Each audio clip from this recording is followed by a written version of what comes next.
Yes, excellent. Everything worked. And we have We're here. Kennedy's picture up. Yay! Okay, dope. I love it.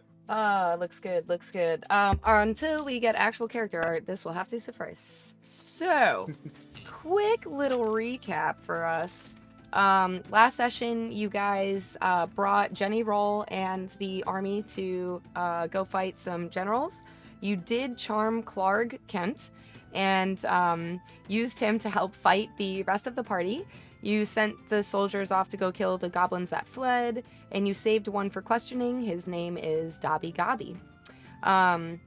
You also ran into Keenschling Muffinslinger IV. He took care of your mounts and Angramar, and requested to be Ignis's squire, to which Ignis, the next morning, gave him several trials that he had to complete in order to be a squire, which he passed. And so you've renamed him Terra Bartholomew, and now he is a squire for you because you are a knight. Hate to do this. Bartholomew. Bartholomew. Not Barthon. Bartholomew. Yes, thank you. Bad Yeah. GM. Worst GM ever. Sorry. Bartholomew. Let me write that down really fast. And then Arthur did a little cheeky bit of research. He learned some stuff, little backstory knowledge, and you guys woke up in the morning. You dropped Dobby off at the Father's Cathedral with Chester Dini and instructed him to annoy the priest. And then you guys went back to the Dwarven Manor so that you could finish smithing another silver sword for Diostri. And that was where we left off, with you guys knowing that there are goblins that are working with some of the merchants in Ava Shores, and that you guys are going to go try to suss them out. So it is about 10 a.m. Son, you still have another 2 hours to finish smithing the sword. And other than that, what would you guys like to do? I'm hammering away. Everyone's leaving. Where he's going. What's our plan, lads? How do we want to approach this little investigation we're doing? Well, we have these, and I have the shipment. Rainier pulls out the shipment manifests for the Wheelers, Dineros, and Bartolis, and we know it's a female merchant. So, Yeah. That's all we know, so... Do we want to leave his son here alone? That does seem kind of... I mean, he does have a bunch of his kin with him, but... I'll be fine. I'm just smithing, so I don't think anyone's gonna come here looking for trouble. I don't think I've got a target on my back, so I should be okay here. Do we have any way? Do we have any way of keeping in contact with Hisan, or where as we go to the market? I don't We think don't so. yet. Is No. Tara with We us? do. Yes, Tara will Just have him run running back and forth. That is literally his job. Oh, That's fair. Tara, whenever we tell you, you must run back to Hisan and say everything that we say. Well, Word I'll for just word. like I'll it- just like note down the names of like the merchants that we're gonna go see, and then I'll just keep that in mind, and I'll go look for those places. If you're not at one, I'll go to the next one. If you're not at that one, I'll go to the next one, and until I find yours. Yeah, it shouldn't be too hard. Find a bunch Actually, of misfits Tara- wandering together. Yeah, market's not too Tara's- huge. Tara grew up here, right?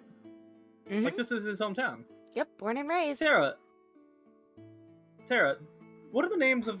Do you happen to know which merchants are have like which merchants that have either stalls or actual buildings in this town?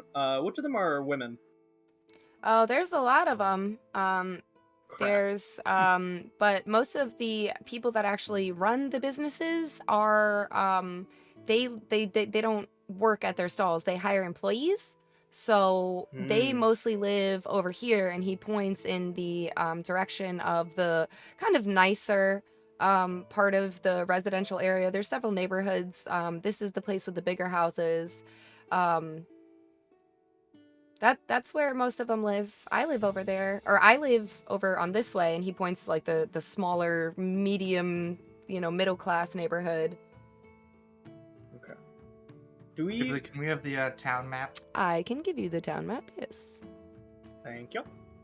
Would it be best to, if all we have to go off is like the merchant that Clark worked with is a woman, and we have these shipment manifests, is that something that we're more likely to find out going to the market stalls and looking there, or what do you guys think? Well, we know that some of the stuff that was stolen was specifically some, exotic stuff. There was other stuff, but I think if we can determine, so the Dineros were the ones that, we know from the manifest have exotic goods. A lot of luxury items, yeah. A lot of luxury items. So, maybe we can start with them. Get an idea of how they fill out, whether or not they would be a victim in this or a suspect, and then go from there. So got to remember, we do have a semi location for where they did do the drop off. So if all else fails, we can check that area out. True, but then we'd have to camp it out for. Yeah, we'd have to stake it out. Yeah, just take it out for a while. Are you guys still at the smithy right now? Like, have you left yet? Yeah, we haven't. No, we're still. Okay. We're just kind of hanging out here. One thing Heathen would like to point out is if we go to the stalls first, then they're probably not going to check the drop point, are they? If they catch wind of us. Yeah, that's very true. We don't My know. problem is with the drop off. The problem I have with the drop off is we don't know how often it's checked. Say it's like, oh, we check it every full moon. Well, then we're screwed. No, we're not. We'll be completely safe. Nothing bad will happen. No harm in checking now and seeing if maybe some of the stolen goods are there. You know what? That's right. That's a good point. But I feel like that's a trip we do want Heason on. I mean, if we were going to split up at all, I could go stake out and just hide and watch the spot, and not engage. You probably would be the best one for that. Do you want to take one of the?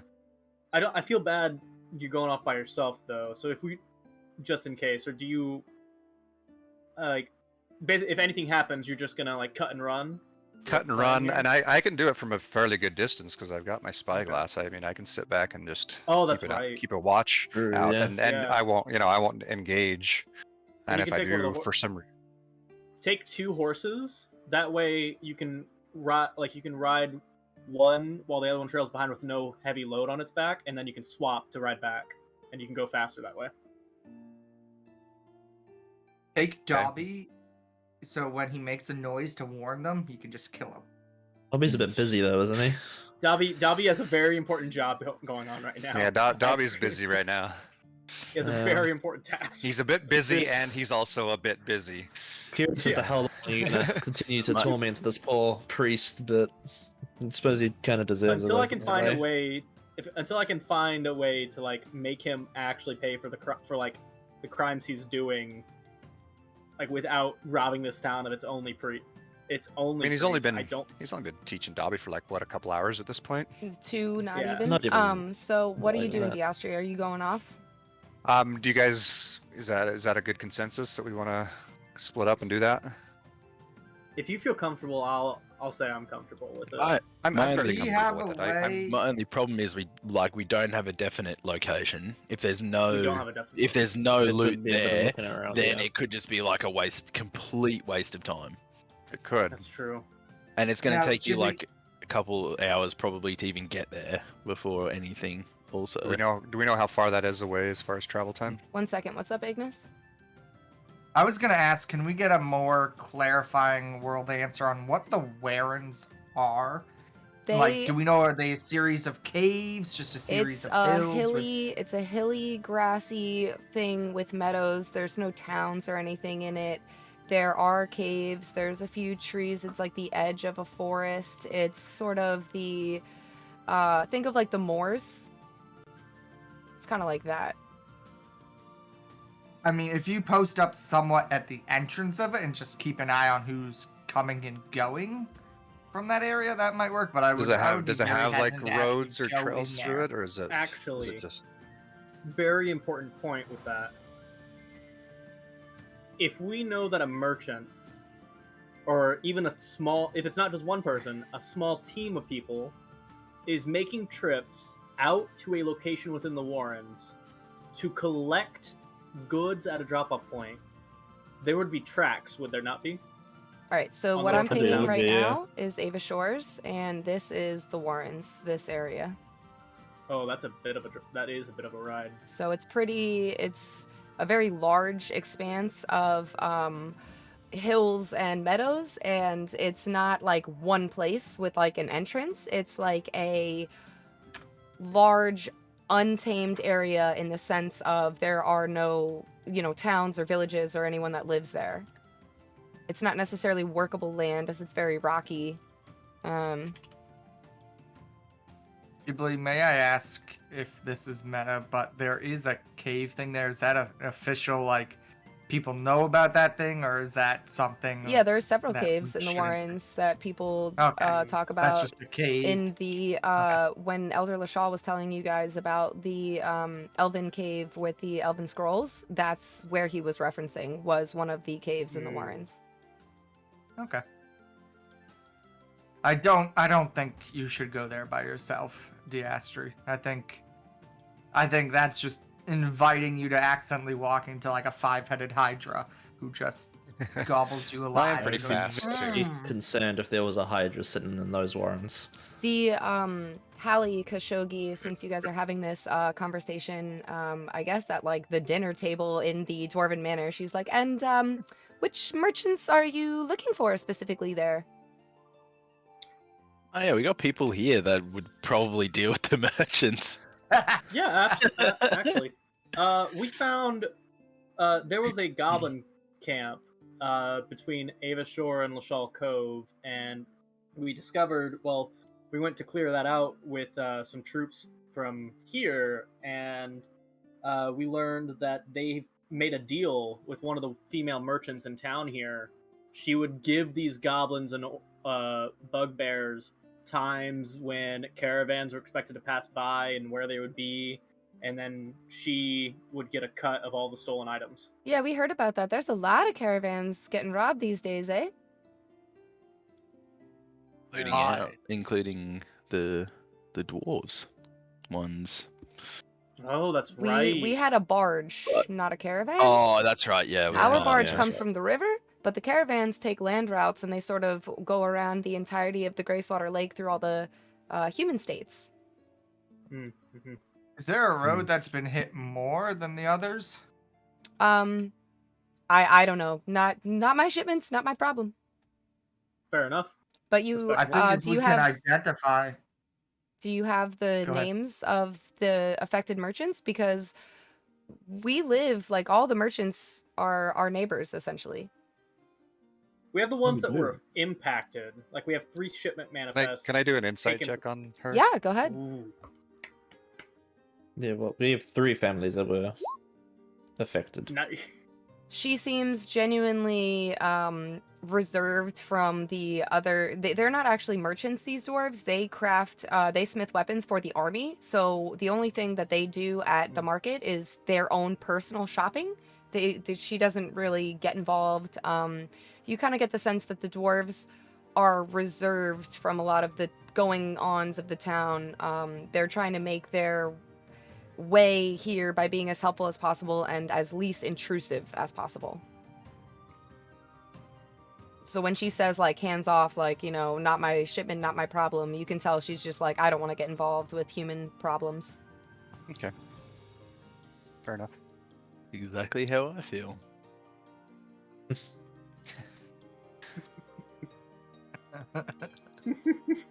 So which of the merchants are the ones that are having problems? We have 3 names. The Wheelers, the Dineros, and the Bartolis. Those are the ones we've confirmed were robbed by the goblins. Oh, well, the Bartolis are just right across the street, and she points out the window, and right across the lane you see a smaller house for the neighborhood, but it has a big garden in the back. She's like, they're a lovely couple. And then the Wheelers just live down the road this way, and then the Dineros live just down the road this way, and then beyond, even past that house, is where the Wheelers live. Okay. The Dineros are... We might as well just go... unsavory. And you kind of see all the other dwarves sort of nod in agreement, like, yeah, we don't really... And those are the ones across the street? No, that's the Bartolis. Yeah. They're a lovely couple. And then you hear Grynam, pick up from, like, the other room, and he's like, great people. They have lots of pets. Animal lovers. Okay. I think if we just go to their houses and talk to them, we can at least use it as kind of a fact-finding mission of figuring out if we can kind of narrow down where the raids are happening. Like, if the raids are happening on a certain road, that gives us at least a starting point.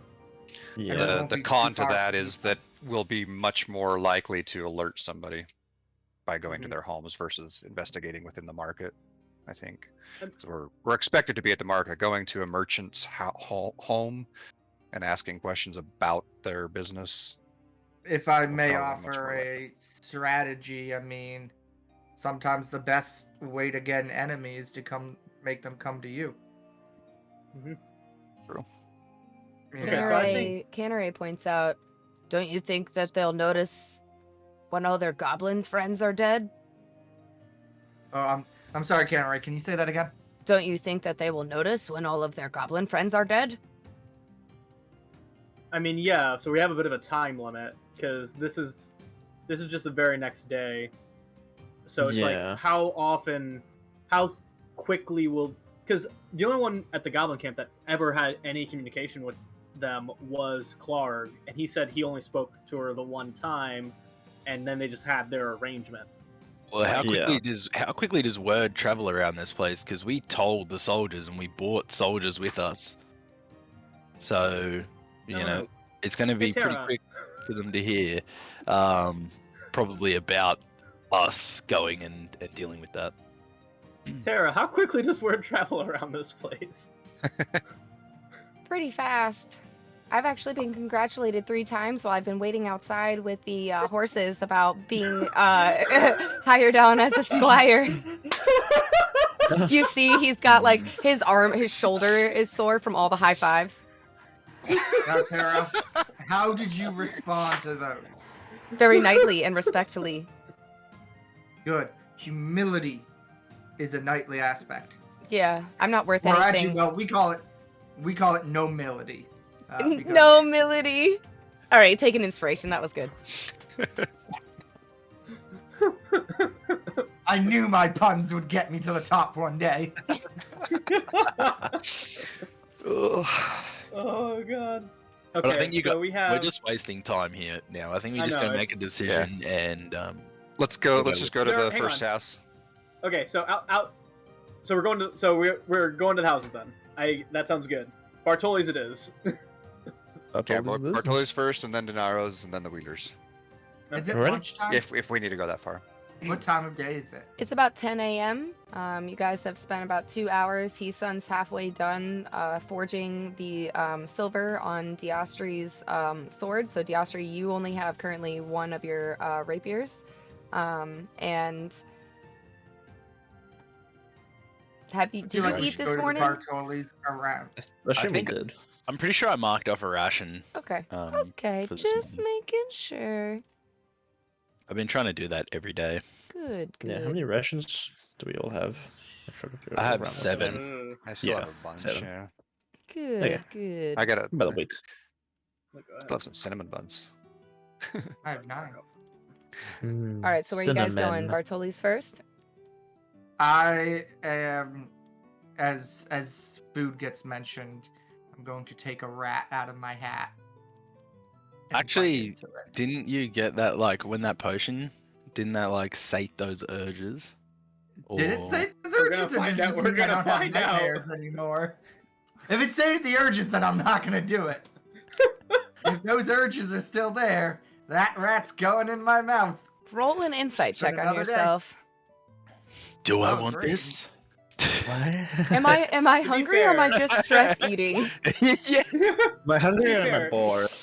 He's also poisoned himself. So, from what you can tell, right now you're not really feeling like eating any food. The ointment, the salve that Grynam made for you is not sitting very well in your stomach. I'm gonna take my hat off and shove the rat back in and put it on.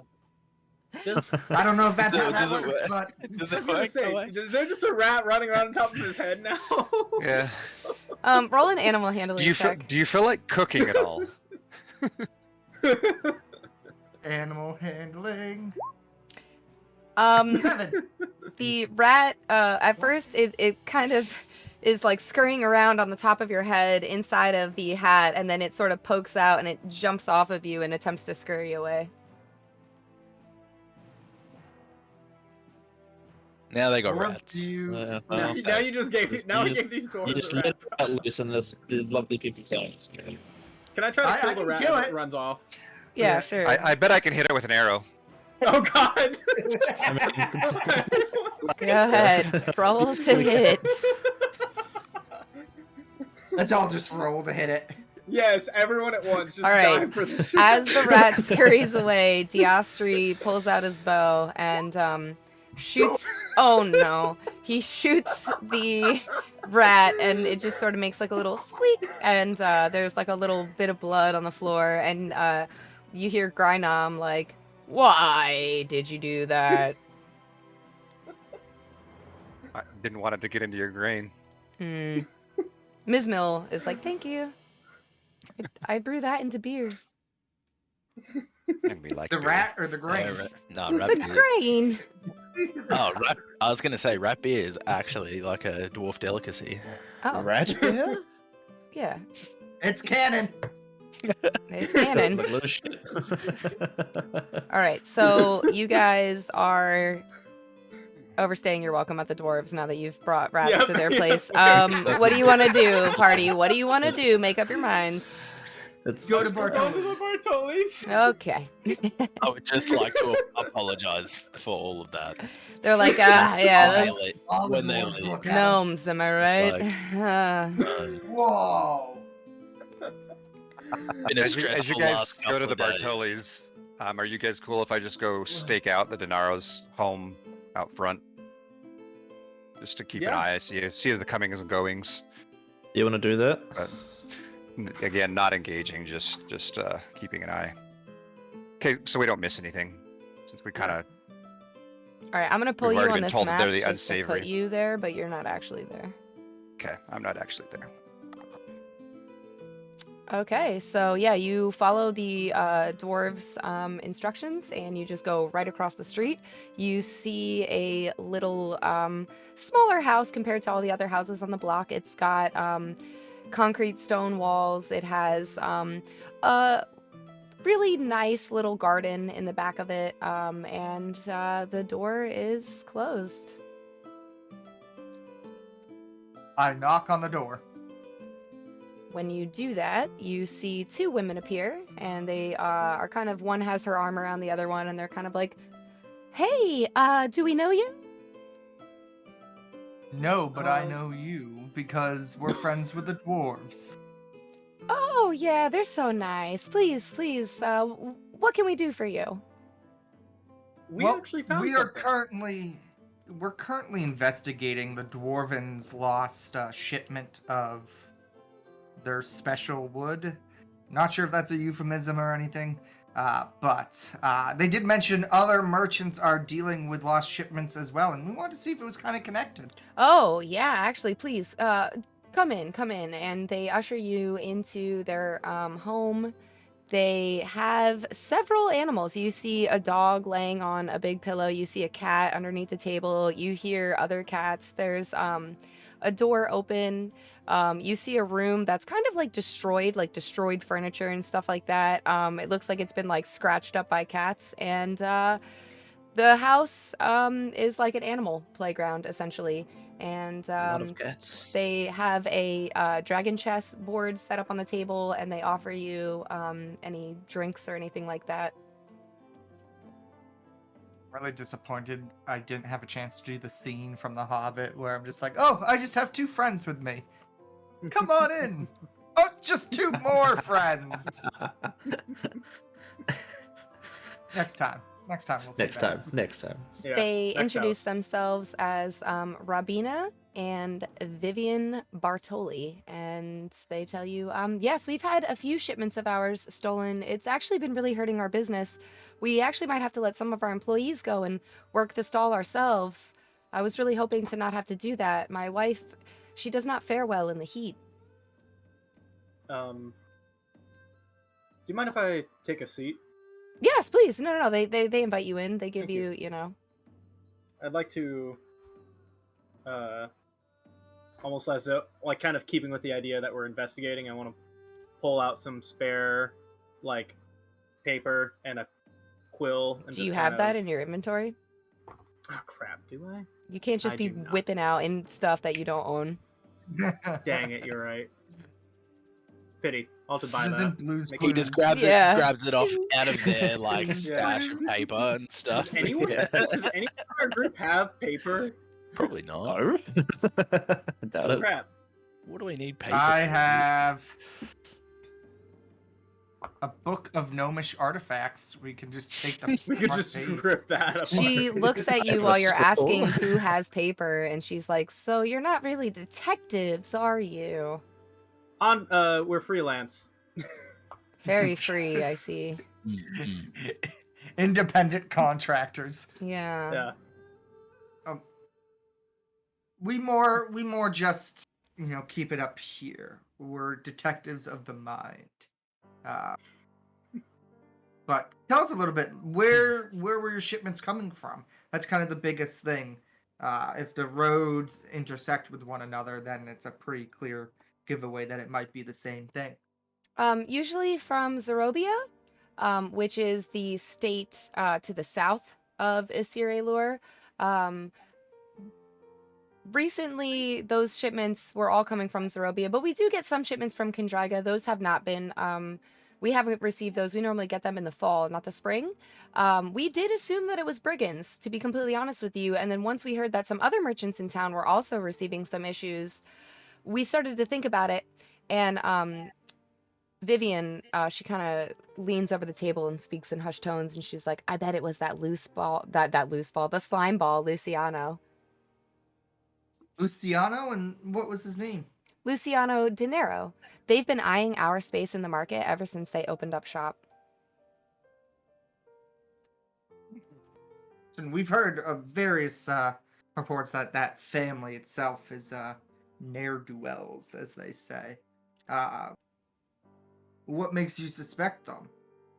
Well, for one, they're loud, they're gaudy, they're obnoxious. They've approached us several times to take our market stall space, and you see her wife, Robina, she just looks a little, like, uneasy.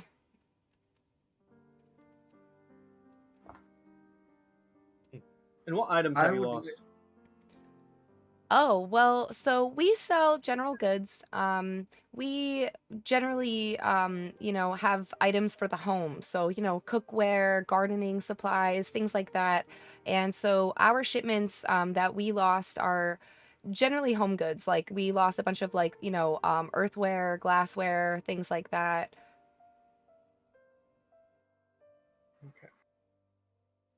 Okay. Rabina, you seem a little on edge. Is there something you want to say? I just don't like speaking ill of others when they're not here. I'm concerned because some of the stuff that we were going to receive in those shipments was so that we could redecorate our market stall. She's like kind of sitting there petting one of her cats. How long ago was the last time they tried to take or approach you about your market stall? Oh, they try every year when we do renegotiations in the bazaar, whenever there's construction in the bazaar and we all have to pack up our stalls and move it and then reset it back up. That happens like every few years, you know, just general maintenance things. Okay.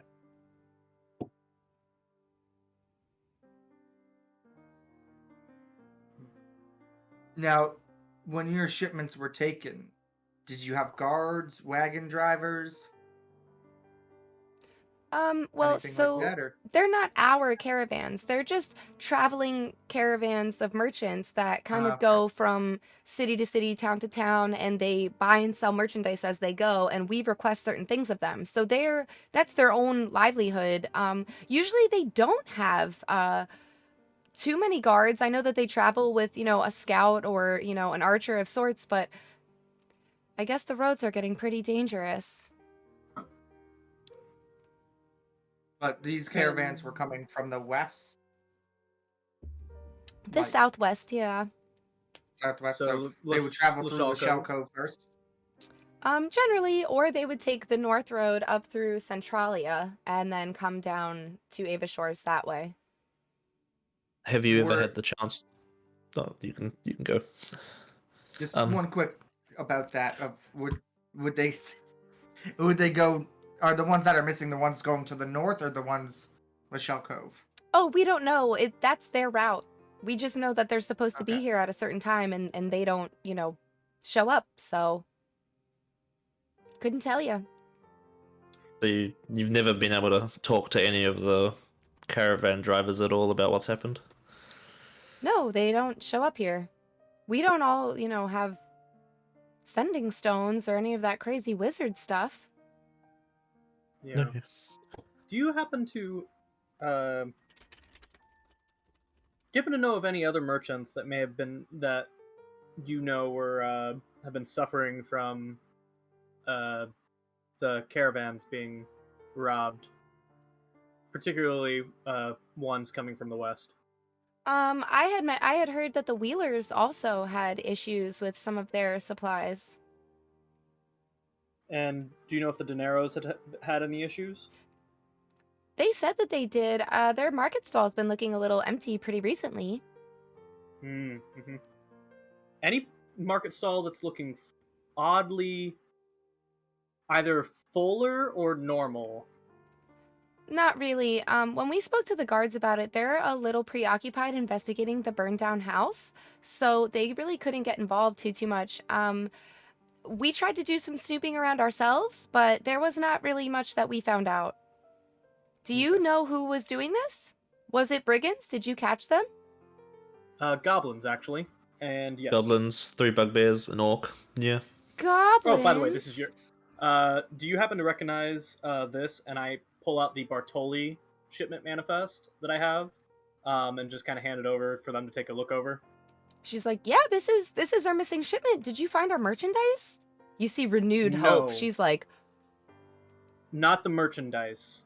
The only thing we found was scraps, but we are trying to determine if there's a chance that the merchandise found its way into Ava Shore by other means. We have reason to suspect that someone in the town has worked with the goblins. That's terrifying. Oh my goodness. Well, I hope you can catch whoever it is. I don't know who would work with goblins.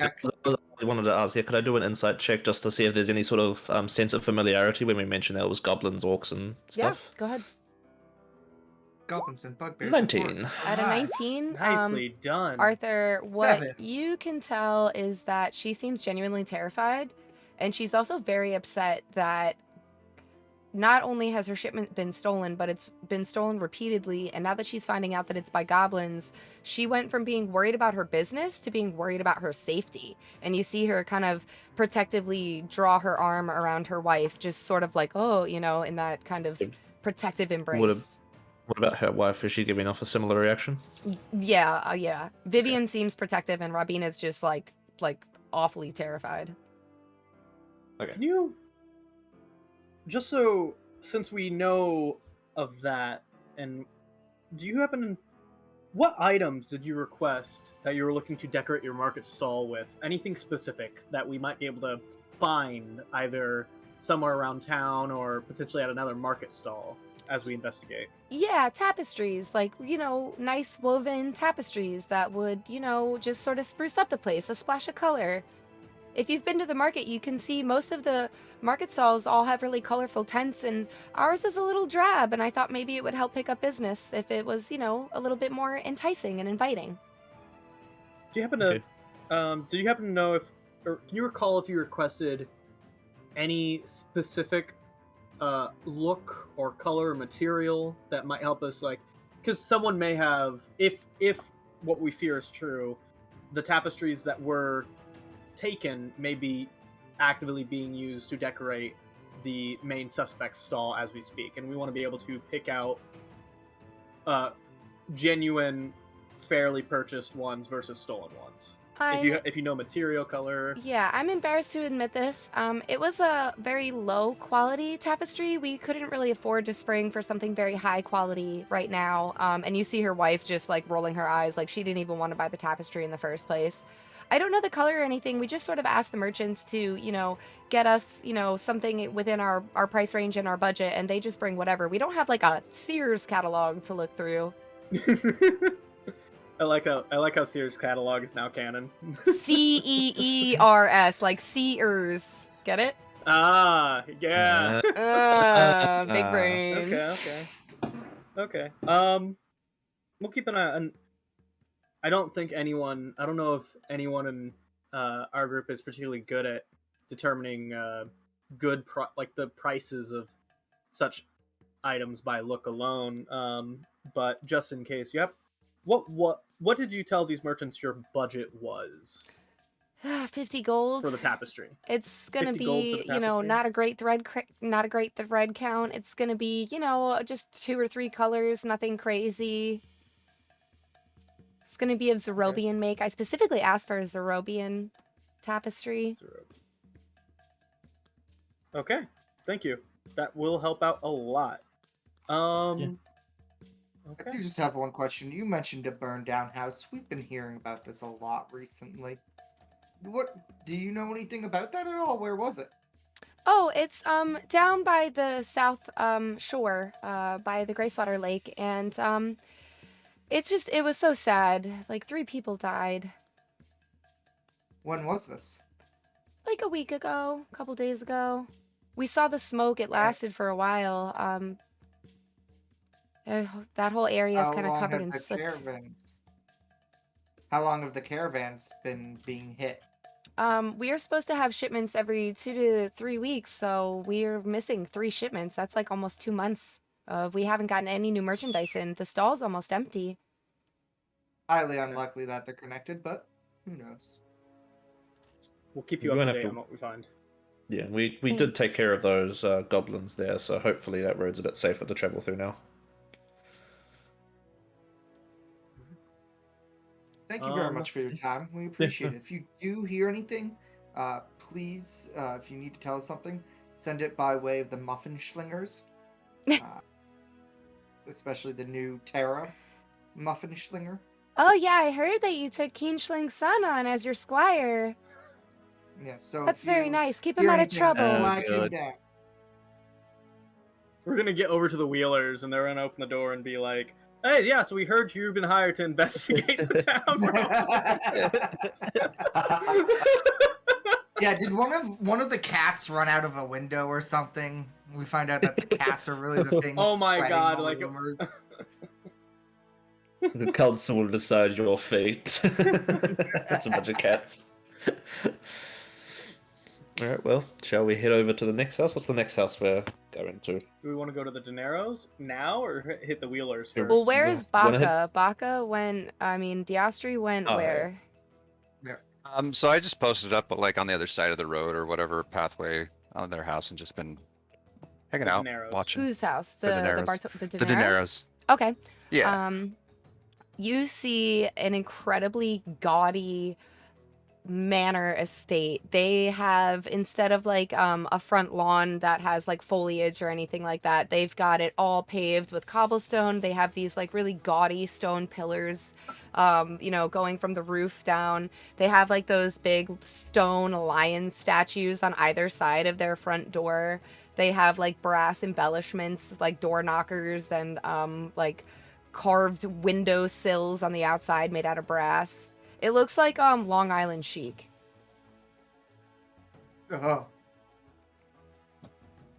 Is there anybody come or go while I've been Roll there? a perception check.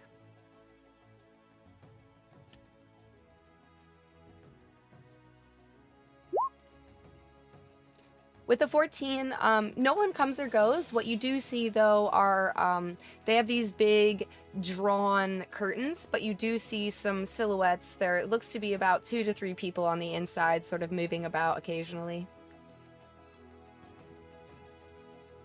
Okay. I'll just wait for the rest of the guys to show up. Alrighty. So, yeah, you guys leave the Bartolis, and you do see Austihr just sort of hanging out across the street from this very gaudy-looking house. Do you want to hit this house next, or we want to go straight to the Wheelers instead? I'd personally say the Wheelers, and then come back to the Dineros. Because if the Wheelers say something similar to what they just said with this Lucy fellow. Luciana. Yeah, Luciano. Luciano Dinero. That's my first, I don't know. I do worry about, word spreading. What did the Bartolis have to say? They think it's the Dineros. Okay, and was that specifically pretty straightforward, or? Yeah, they're losing dineros to the dineros. All right. While I was here, I haven't noticed anybody go into the house or leave the house. Just some general movement inside the house. So nothing really going on here right now. Yeah, we were thinking it was going straight to the Wheelers. But do you want to really stay fast here? In this town. Do you want to stay here and keep an eye? I can stick around here and just kind of keep an eye to see if there's anything. Watch for anyone. Suspicious. Word travels really fast. The Bartolis congratulated us on picking up congratulated Ignis on picking up a new squire. So what Tara says is true. So it's like I don't watch the cats. Yeah. Definitely going fast, huh? Cats with a. Yeah. Are they scared. messengers? I don't know. Might be. Guess we'll find out. All right. Well, I'll go ahead and stick around then. All right. Good luck. Yep. Look. Yell twice if you need us. You know the safe word. Don't worry. I know the safe word. We'll keep an ear out for it. How far away is the Wheeler's house? Would we be able to hear? It is 4 houses down from the Dineros house, if that's where Austihr is staying. Yeah. So like could be heard, I reckon. Well, this is the rich part of town, so there might be like 5 miles between each house. Because no, it's like expanded suburbs. Like not like the houses have like little side yards, but it's not like meandering acres of estate between each house. A maze built for the Minotaur, just so people get lost on the way in the hedges. Okay, so you guys are able to go at the end of the street. There is an intersection just south of where the lumberyard was, and sort of the main north road through the town, and then the main crossroads that kind of cuts through the middle of the town and winds up down at the harbor, bypassing where the cathedral is. And you do see there's a little wooden plaque above the door of one of the houses. It's pretty nice looking. It's not the most magnificent house on the block, and it does say the Wheelers. One thing quickly before we get there. Tara, important mission for you. Keep an eye on the Bartoli's house.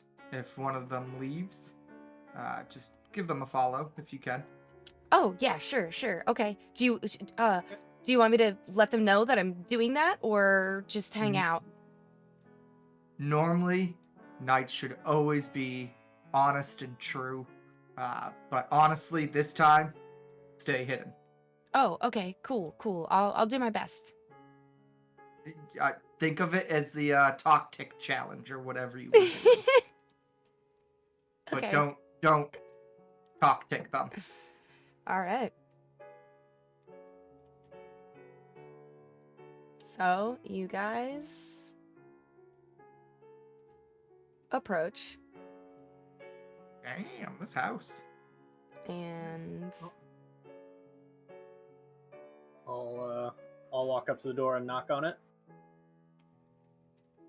you see a gentleman in his like 40s. He answers the door.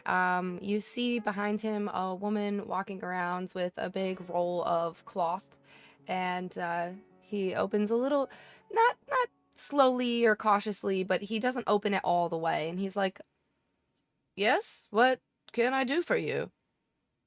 Hi, yes, we were advised to come and pay you a visit. We've been hired on by the dwarves to investigate missing shipments, and we've heard that your shipments that you've been receiving have also been hit, and we've just come to ask you a few questions. His wife kind of puts the big bolt of cloth down, and she goes, "Oh, that's such dreadful news. Please, come in. I'm Delia, and that's my husband, Yates." Nice to meet you. My name is Rainier, and these are my companions, Arthur and Ignis. We just want to ask a few questions. I would say to start off with, where have your missing shipments, where have they typically been coming from?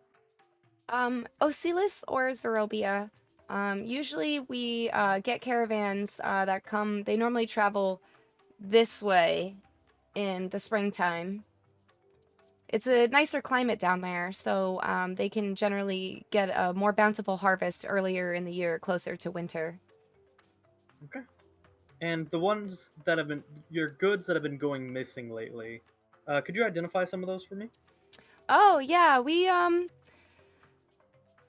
put in a few orders. Usually we have just small trinkets. We've got little odds and ends. Sometimes, all right, Bellathor. Sometimes we have some books and scrolls that we will have delivered to the cathedral. I don't know if you've noticed. I don't know if you've been, but they have a very expansive library. We're very proud to help out our town. Okay. Sound like likable people. Yeah. And have you heard any rumors about regarding the missing shipments? No. Do you know who did this? Is it brigands? Something of the sort, yes. We have identified that it is goblins. However, we are looking to see any potential link to someone in this town that may have been providing information in return trying to get a cut of the stolen goods. Oh, that's dreadful news. Again, I would like to insight check both of them just to see if there's any sense of recognition or like, Go ahead, insight check. I would 24. Ooh. Done. She seems very perturbed when he mentioned that it was goblins, and there was a flicker of recognition. Okay. Ooh. Was that Delia? Was that one? Delia. That's the wife. I'd like to just kind of walk around this living room, just looking at all the stuff. Okay, yeah, you can move your token on the map. They have stairs that go upstairs. There's a bookshelf here, a cabinet. They have a kitchen. It's, decently well stocked. They've got eggs and cheese and some baked goods. It looks like she makes like a lot of like pies and cakes. She has a spinning wheel and a mannequin, and she had that bolt of cloth. She looks like she is a tailor of some sort, making clothing. I'd like to just cast Detect Magic, just to see if I can see any magic going on in here. Right ahead.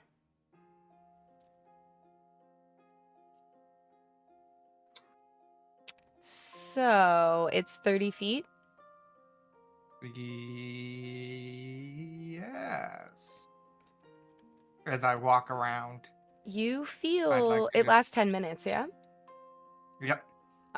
You feel as you approach this northern wall up here, you feel a slight illusion magic.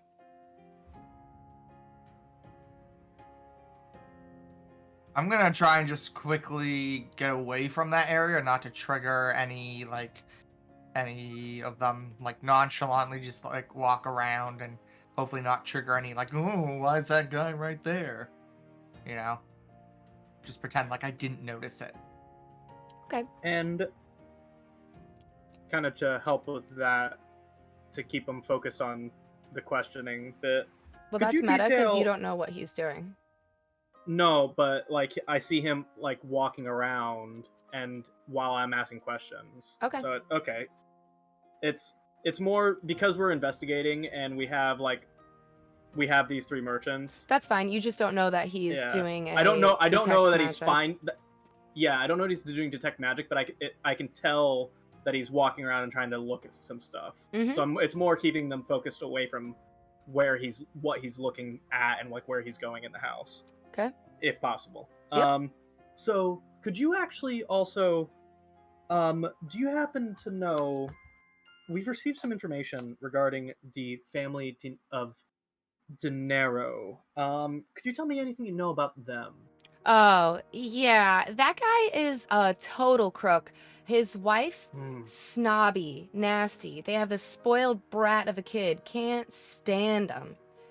And the husband's kind of like, honey, like, you shouldn't speak ill of, people. And she's just like, she was like, I've had enough. I'm putting my foot down. The way that he treats the other merchants, they moved here 6 or 7 years ago, and they walked in with their fancy money from the capital city. They took up shop in the market, and they've just been rude and looked down on every one of us. And we're all native Ava Shores residents, and we don't appreciate that. You seem quite upset about this whole thing. Well, I'm just concerned. You've just told me that, our caravans are being plundered by goblins. I worry for the lives of those drivers, and I, rightfully so, think I should be emotional. Yeah, that's absolutely fair and reasonable. Interesting. Okay.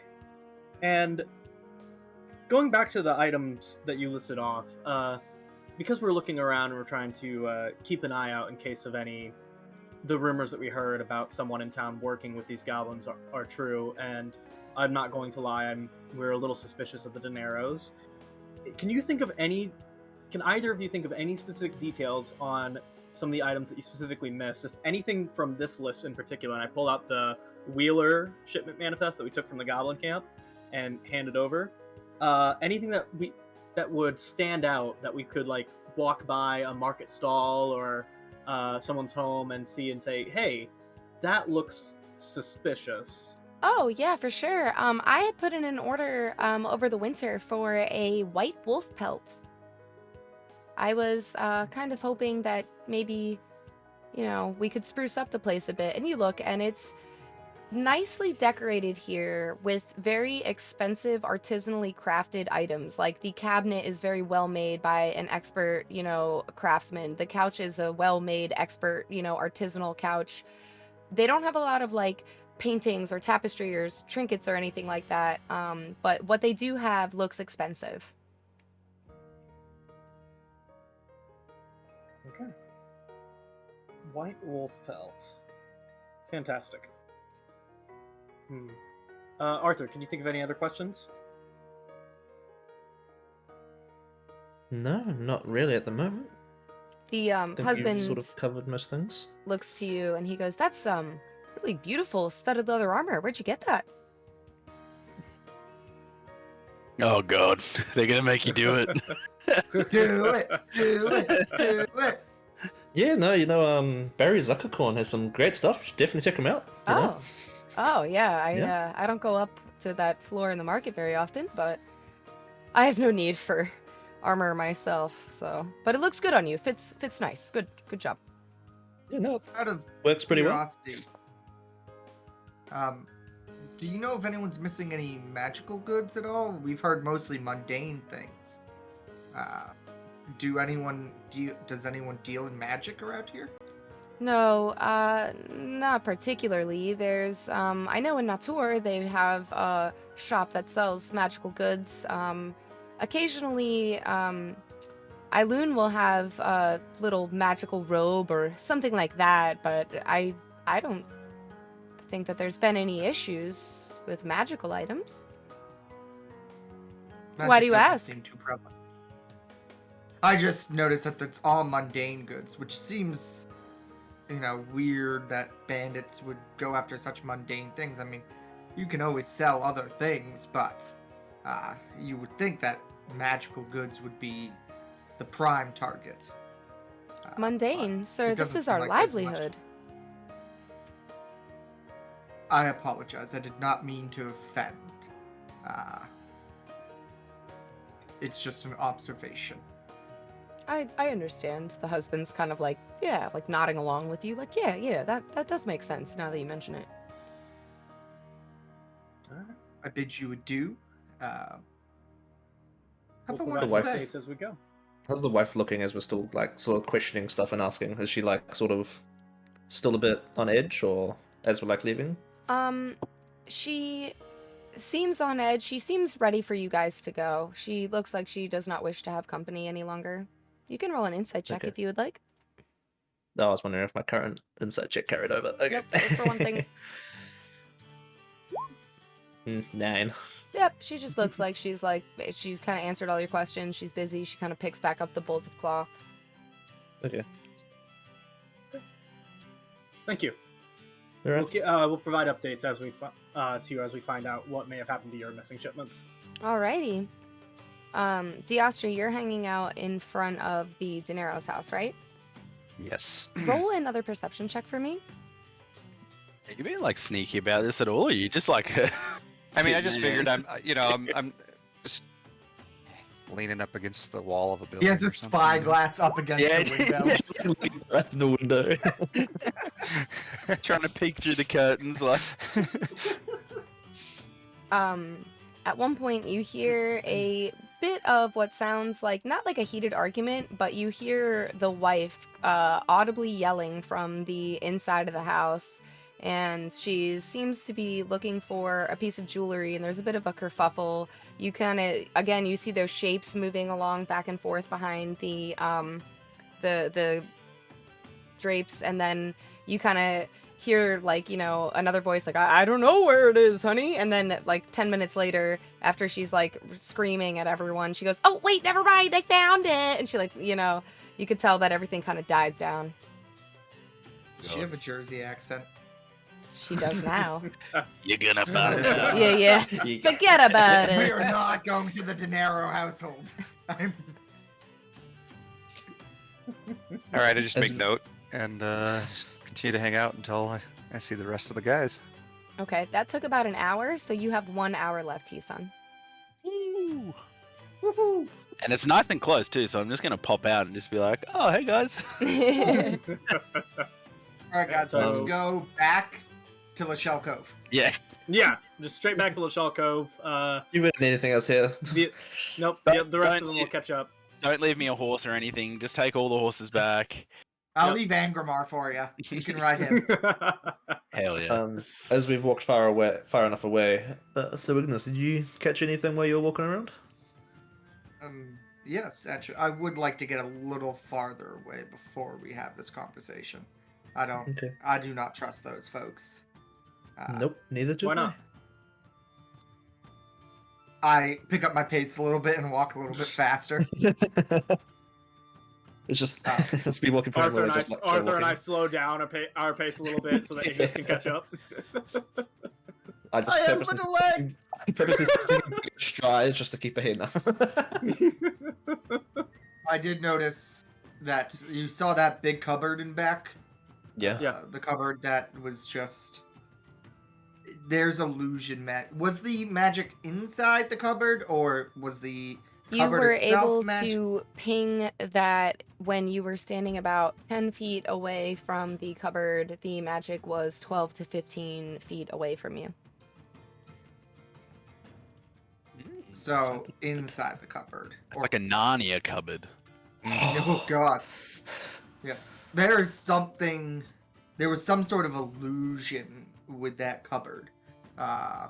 And I asked the question about magic. I have not noticed that much magic around here. And the mere fact that these seamsters or seamstresses or whatever they deal in had magic inside, illusion magic? Yeah. And that as soon as you mentioned the goblins right now, Delia's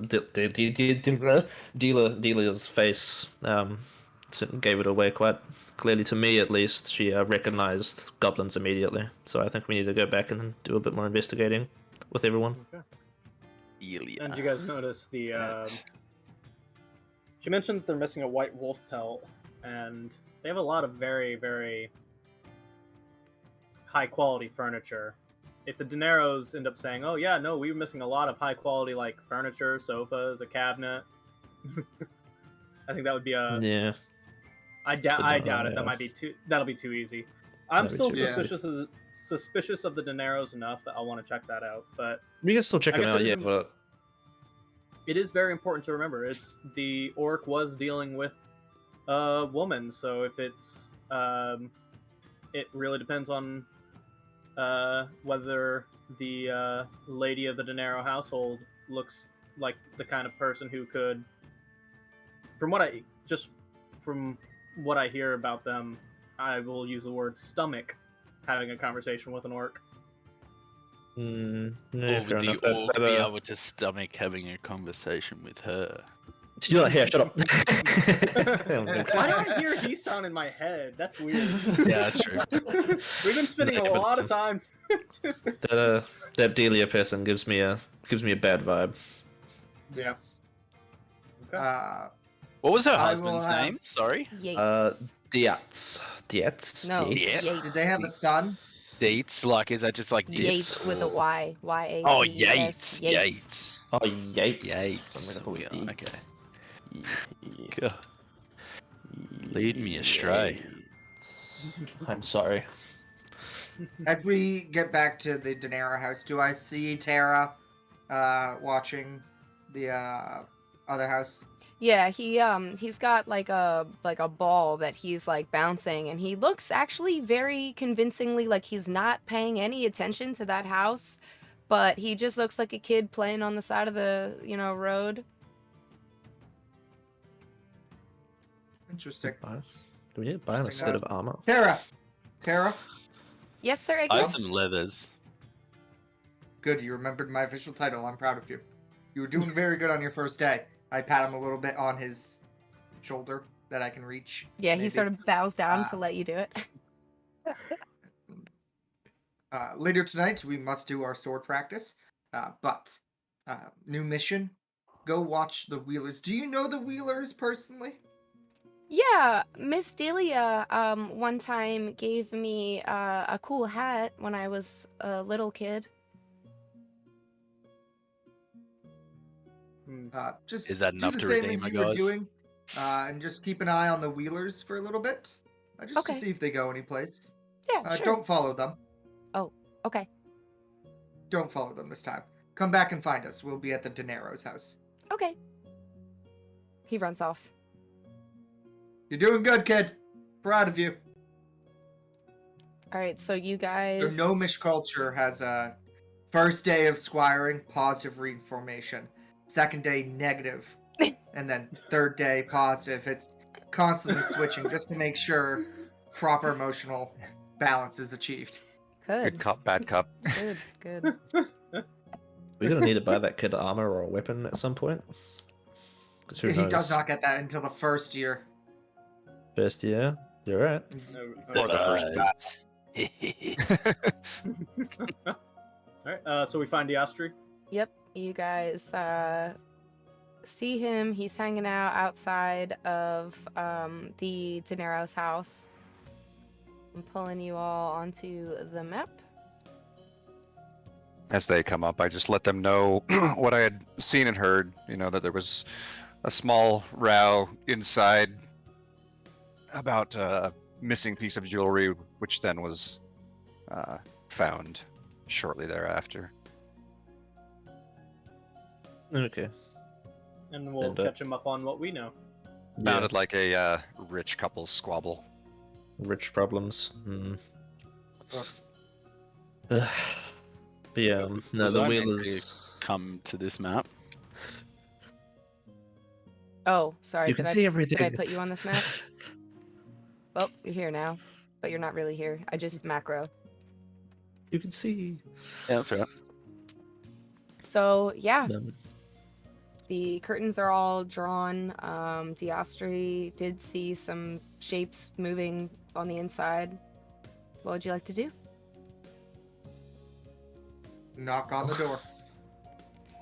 You use a very gaudy brass knocker, clunk, clunk, clunk, and a man opens the door, and he's got real thick gold chain, slicked back, like oil-backed hair. He's wearing like a white linen shirt with like the top 4 buttons unbuttoned with like a poof of chest hair hanging out, and he's like, "Hey, what can I do for you?" Hi, yes, we have been hired to investigate some of the missing shipments that have been going on through town, and we've heard that your family has been hit with some of the latest robberies, as it were, of the caravans. And we just had a few questions if you had some time. Oh yeah, sure. Come in, come in. Real shame with Thank you. real shame with those caravans. You know, business is tough these days. What could I say? We did better when we were in the capital city. Down here in Ava Shore is kind of a shithole. It is a bit different, isn't it? All right. And do you happen? Are you the main in like the main head of the business, or does your family assist you? Oh, well, no, I got my wife right here. Her name's Giuseppa. Come here, honey. And you see her kind of like, you know, get off the couch, and she stands up. She's wearing a real pretty golden, thin gold chain, but it's got like a big gold amulet with like a few gems encrusted. And she kind of holds out her hands like, you know, for you, like as if she's royalty. And we got a kid here too. Come here, Donatello, come here. And you see like a little kid pop his head out of like this door right here, and it's like an 8-year-old boy, and he's kind of like, "Oh, hey," and he just sort of like slams the door shut. I'll give a How big is her bow. hair poof? How big is her hair poof? You could fit Yeah. about 1 to 2 bowling balls inside of it. I take it back, guys. Magic is prevalent in this place, because there has to be some with that. I'll give a respectful like bow to Giuseppa when she extends her hand, rather than kiss it. All right. So I guess the first question is, where have you been losing your shipments in terms of like where have the shipments been coming from? So normally our shipments in this time of the year, they come from Osilis, sometimes from Zerobia.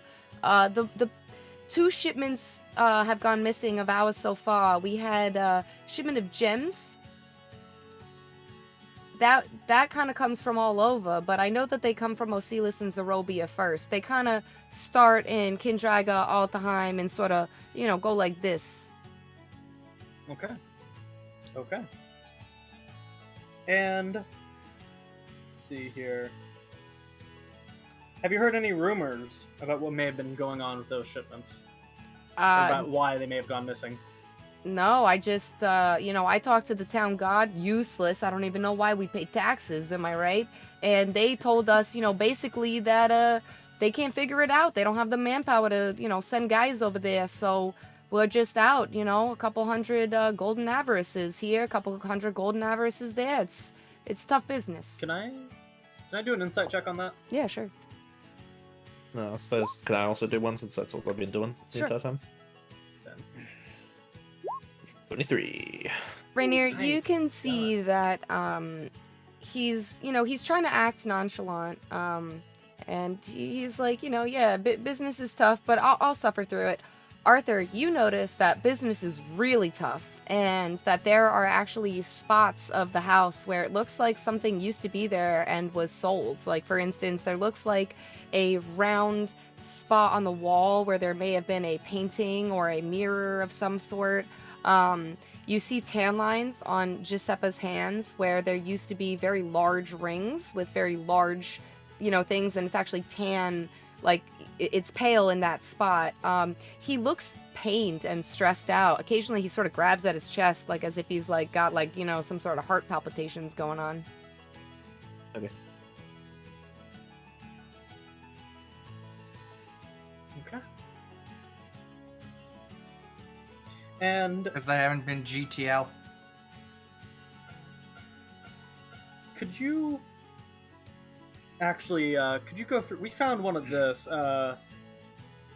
We found this, and we were hoping maybe you could help us clarify some things regarding it. And I pull out the dinero shipment manifest and hand it over to Luciano, and we found that in a goblin camp, and the goblin camp we believe is responsible for the shipments having gone missing. When you mention goblins, they both look very shocked, and you see that the son Donatello has now cracked open his door, and he's been listening this whole time, and he's doing like that kid thing where they just sort of like hang out, like watching their parents do stuff, and he's just sort of like, I'm guessing no sense of recognition from either of them, though. With that? roll an insight check.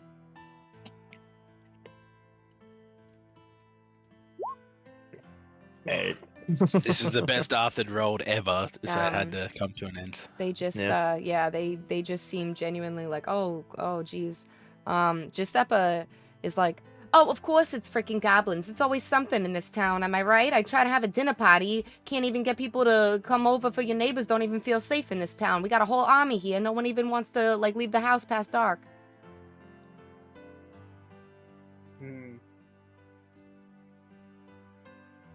Okay.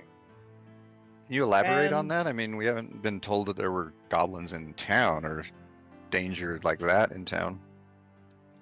It's just, everyone's on edge recently. There was a house fire like last week. It was pretty bad. I had to keep all the windows shut. There was ash and soot everywhere. It took me 3 days of cleaning. And the boys, and she's like looking at like her son and her husband, don't take their freaking boots off at the front door, tracking mud all over my floors. Do you not like you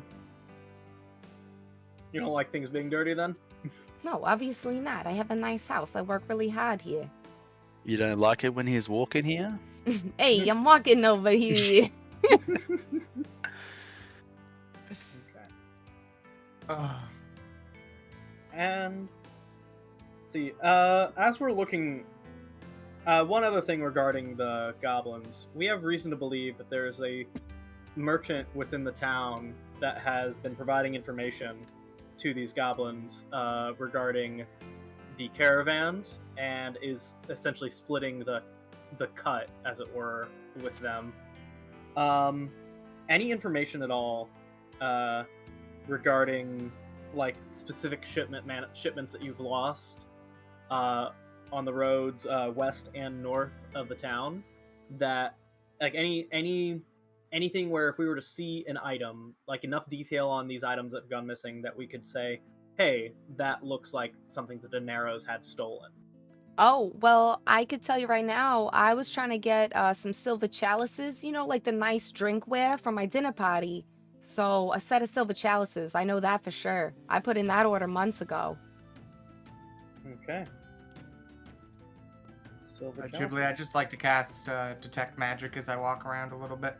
Okay. You do not ping any magic. And Jibbly, I would like to do an insight check on Giuseppa when I mentioned the fact that there is a merchant working with the goblins. Go ahead and roll insight. With a 22, she is genuinely concerned that someone is working with goblins. She seems like a very hoity-toity kind of lady that would not stoop to ever talk to even a person beneath her, let alone a goblin. That just means she's a really good liar, guys. We got her. Okay. We got her, boys. She's she looks at you and she's like, so do you have any ideas on who this merchant is? I bet you any money that it was the Bartolis down there. They deal with beasts all the time. You seen their house filled with pets. They got cats, dogs, all kinds of stuff. They seem like the type of people they would work with a goblin, I think.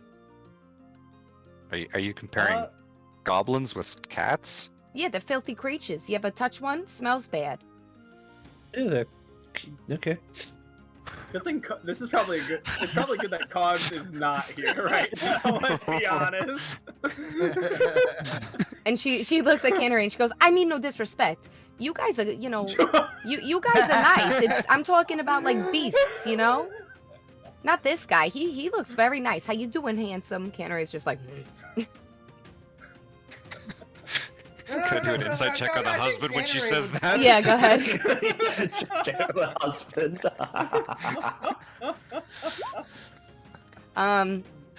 You see that the husband, like the wife, definitely like runs the household. He does not seem perturbed that she's like calls Cannery handsome. It just seems to be like a nice greeting, a nice way to, in their circle, that's how they sort of talk to each other. Is he looking at Cannery? Does he think Cannery's handsome too? Not particularly.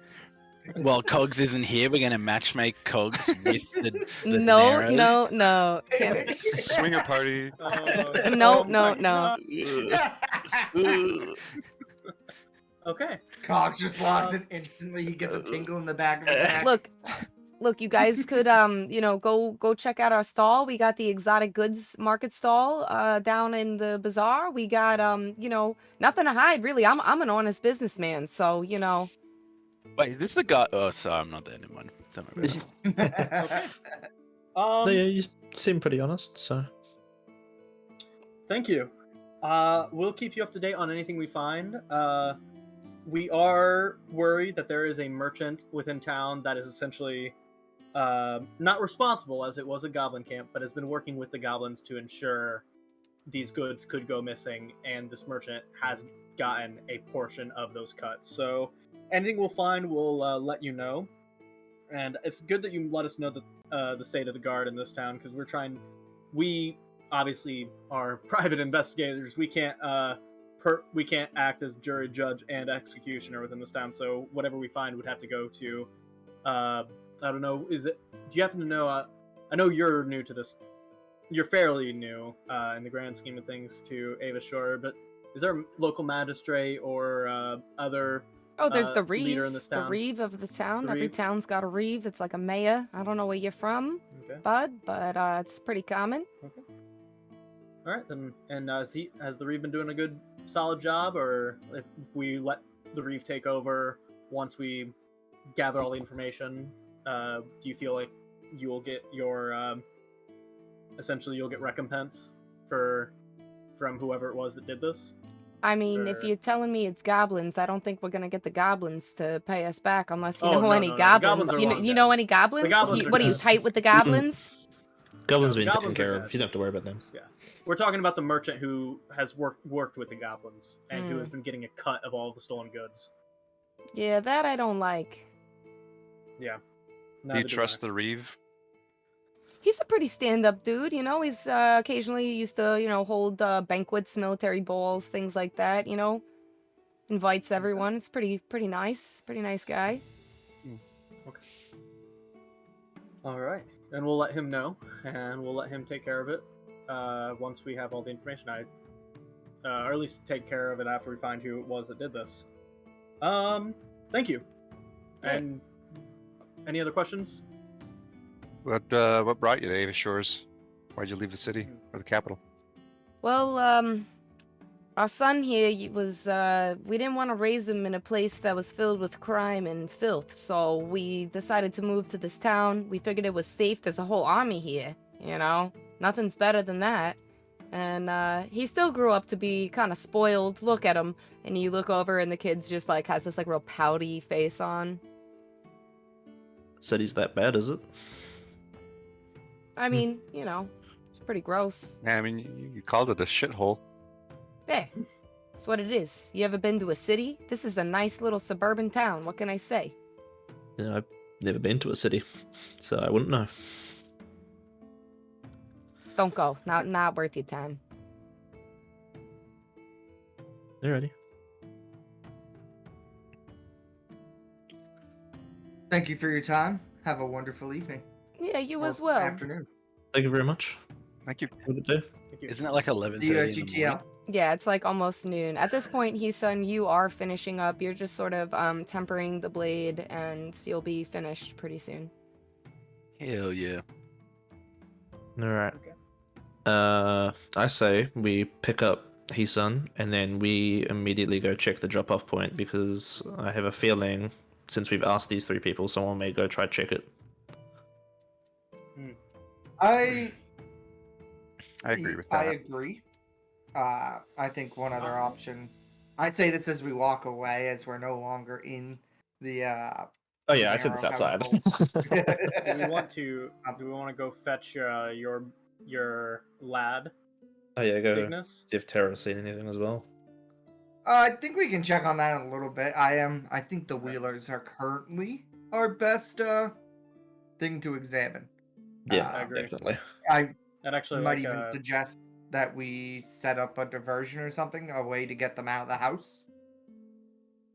That's a bit tricky.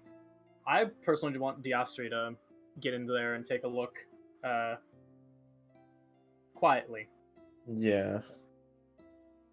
For I now, think I should go with Austihr as well, just because Austihr, I don't know how much magical experience you have, but yeah.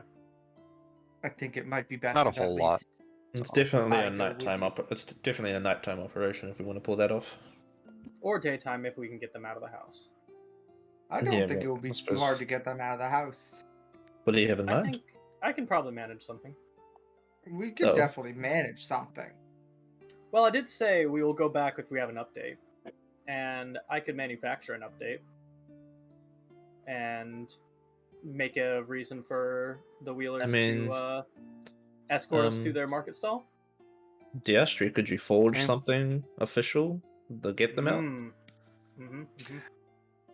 I could definitely probably come up with something there. Yeah. I do think, as much as I admit that it would be a good idea to check off the drop-off, I think we have concrete leads. I don't want to use the word evidence that something hokey is going on there. So Yeah. we should examine that as quickly as possible. Yeah. No, of course. Or we did work with the army. They know that we're investigating. They have evidence. The army is also aware that we have the evidence that someone in town is working with us. We could honestly, if we can have the Reeve give us a proper warrant for a search of a house, there is no need to manufacture something.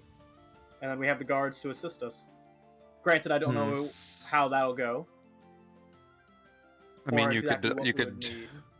just ask them, because we feel that we trust them, to kind of give us a tour, walk around of their stall and the market in general. We could talk to You're right. we could see if General could help us out with this as well. She might be able to I get don't us a think we're warrant. quite at the stage where the Reeve would give us an official warrant. yes, go raid these people's houses. I think we could easily They get also- them The to Wheelers, leave. the Wheelers don't know Austihr yet. Yeah. They only know us three. Mm. So Now, granted, that would require so if we were to do Diastri's idea of saying, hey, we trust you, we like your expertise, we would like you to give us an escort to escort us around the market and kind of help point out the stalls of the dineros, for example, since they themselves are suspicious of the dineros. That'll get them out of the house. Diastri can go and do his thing. So while you guys are having this conversation, He-san, you are done. You're finishing up. You've got the blade silvered. The dwarves ask if there's anything else that you need or want from them. No, this is everything. Thank you. Appreciate your help. Oh, thank you. We will look into the supply issue when we get a chance. They send you on your way. They give you 2 wineskins of dwarven ale.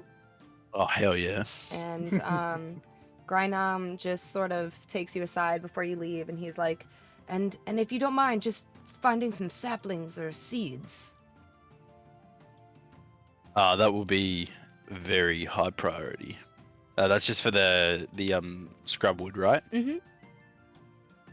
And he told me where to find, where I could find some potentially, but it was all just at the Dwarven lands, hey. And if we found the shipment, then they was meant to have some with it, right? Mm-hmm. Yeah. So the shipment comes on a barge down from the mountains, down a river, and then flows into the Gracewater that they then pole skiff it over to Ava Shores, and the scrubwood itself actually grows in the foothills of the Dwarven Mountains.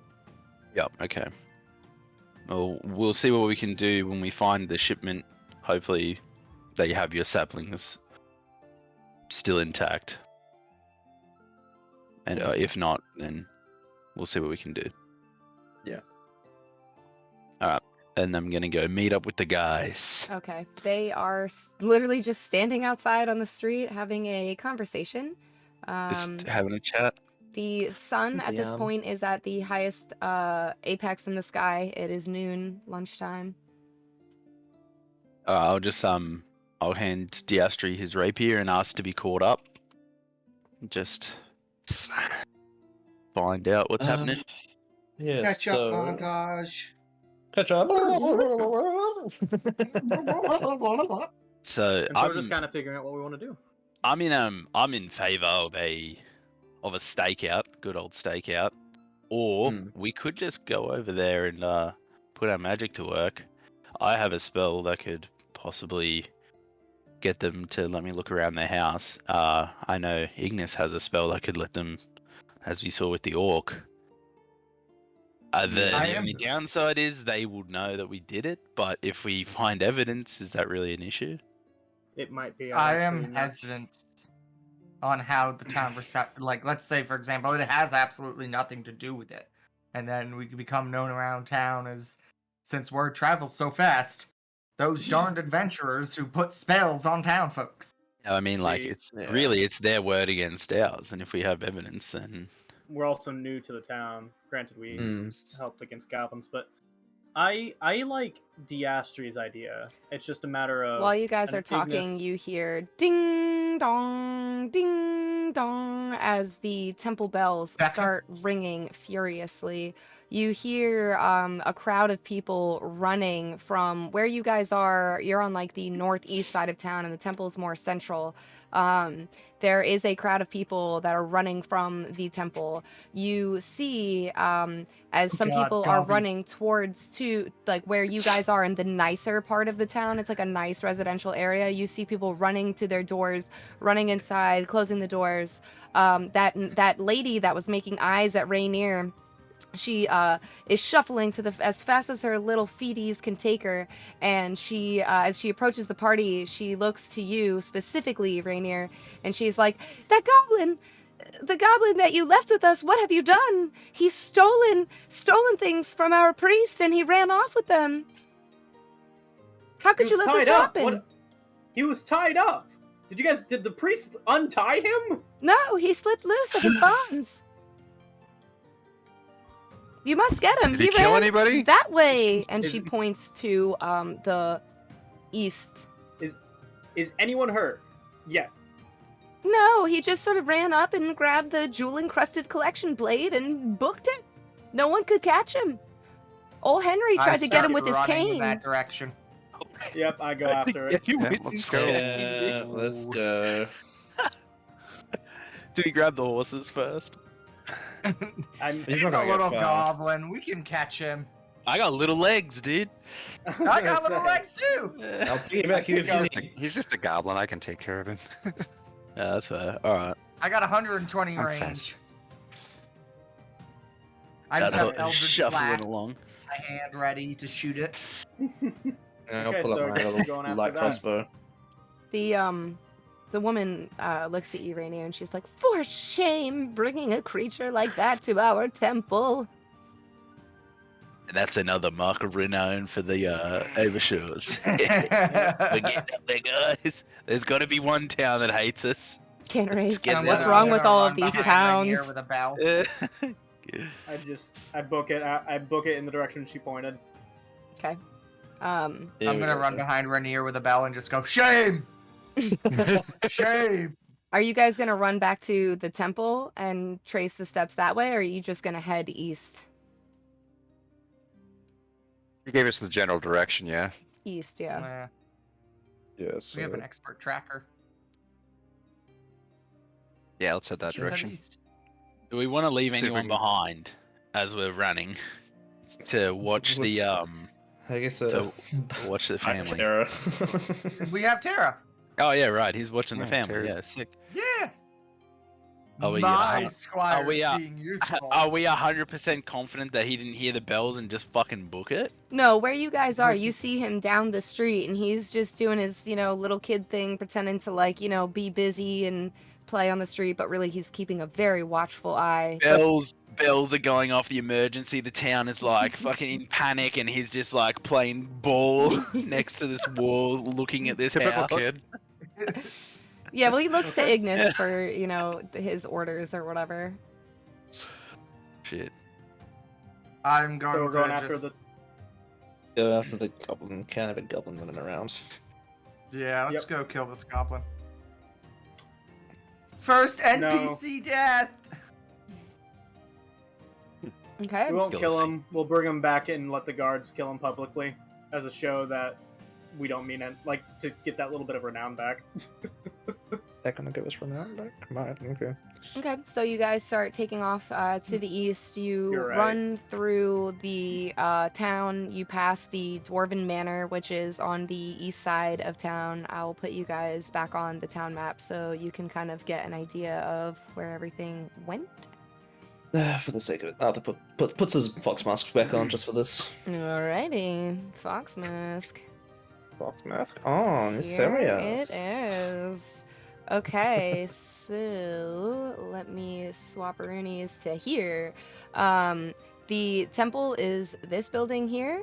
You guys were hanging out over here in this neighborhood. This is like the nicer neighborhood, and that's the Dwarven house. The lady, when she pointed off in the east direction. So if you guys just want to take, there's a road to the northeast of the town that you can take that way. Otherwise, the land follows the shore of the Gracewater Lake off to the east.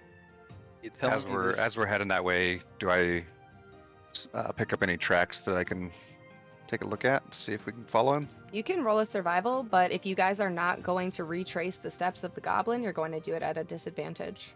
Because you're not actually following the trail, you're just heading off in the same direction. System.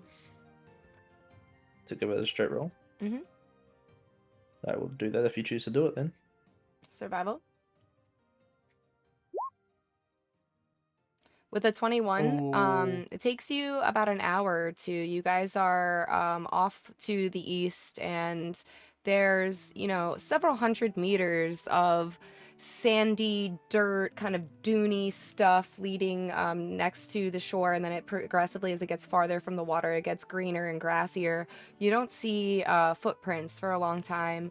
Eventually, what you do catch, though, as the sun is pretty still high in the sky, it's like 1, 2 p.m., you start to see the glint of little gold coins off in the distance. So you approach it, and as he's been running, you can tell he's running with the, collections plate, and as he's running, like little coins sort of bounce out and sort of, trail along. You follow that like breadcrumbs, and it's leading along the shore of the lake to the east. How many breadcrumbs are we talking? Occasionally, like maybe like every 50, 60 feet, you find a piece or two. Sometimes there's like shorter intervals, sometimes there's longer intervals, but once you key everyone in, hey guys, this is what we're looking for, especially with the position of the sun in the sky, it is kind of easy to see the glint as it's shiny in the light. Okay. So yeah, just keep following it. See if fun. Where is this little goblin? Follow it for quite some time. It's about 2 hours. At this point, you assume that the goblin not only had the head start, but also he has kind of abandoned all care. He is moving as fast as he possibly can. Where the road, can you guys see the new map? Let me switch us all. Yep. Where the road kind of deviates on a north route, right here, that kind of goes towards the Warrens. The goblin has run all the way down to this edge of this river and then starts going north up towards, there are some ruins that you can see in the distance. It takes you about 5 hours. At this point, it's about 4 or 5 p.m. The sun isn't setting, but it is on its downward crest. The air starts to get a little bit cooler. When you get towards the edge of the river, you can tell that there's a lot of like bugs and gnats out. They're kind of like buzzing in your faces. And as you begin to head north towards the ruins, you can see that they're ancient elven ruins. There's several structures. They look old and abandoned, but they are not of human make. And you do common knowledge is that this used to be inhabited by elves. You start to approach, you see the going is a little slower here. There's a lot of like big rocks and boulders on the side of the river, and this is the path that Dobby has taken. Question, do you guys want to collect those gold coins as you follow? Yes, I do. That's why I was asking how many we talking. Go ahead and roll a D100. Or 100, I believe. That's super high roll. 1. All right, so roll a D20. You get 81 silver pieces and 5 gold pieces. Damn it. It was too good to be true. You get 81 gold pieces and 5 silver pieces. I mean, it's a church collection plate. But, Yeah, that is true. Yeah. That would just be full of gold. Let's face it, he is a crook, so he would fleece them for everything. And as you guys approach the ruins, you see that the trail goes directly into the heart of the ruins. There are several of the outbuildings kind of have a very demolished, kind of like broken, walls and windows, roofs caved in. There's old gardens that have never been maintained that are all overgrown with a bunch of cool looking plants. If you'd like to make a nature check, go right ahead. Ghibli, question. Yes. Is this area counted as the Warrens, or is this so north of the road is the Warrens, south of the road is like more just coastal along the Okay, so this is not that. Okay. And anyone Diastri or anyone that is proficient in history can roll a history check. I'm proficient in history? No, I'm not. Okay. Ignis, you learned one time while you were reading a book about the human-elven war that there was an outpost here. It was an elven outpost, and it's called Wallachia. These ruins. It was said to have been cursed by the elves when they left, there was a very large battle, and several thousand humans died in many, years of fighting at this same spot. There are several river crossings from Kindraiga into Austihr Aelur, and this was one of them. The bridge actually was demolished after the humans had lost a very important general after a very important battle, and they actually, basically blew up the bridge with magic so that the humans wouldn't go cross this here. And when the elves fled, it said that they destroyed the town themselves. Now, you mentioned a curse. Is that like official, like it's known to be cursed, or it's just like the rumor that it's cursed? The rumor is that the humans could not win a battle here. So the curse is that they, the elves cursed it so that the humans would never be able to succeed in this area and would die a horrible death all the time. All right. Rainier and Arthur, stay away. Nope, we'll be fine. No wonder the towns around here are shitholes. Yep. If he tells us that. I share my knowledge with a sense of, I read a book. Yes, I think it's pretty clear this place he might be hiding. Is it said that it might be inhabited by certain things now, or is it just completely uninhabited? Completely uninhabited, just ruins. No one lives there. No one really visits there. You rolled pretty high. You can know.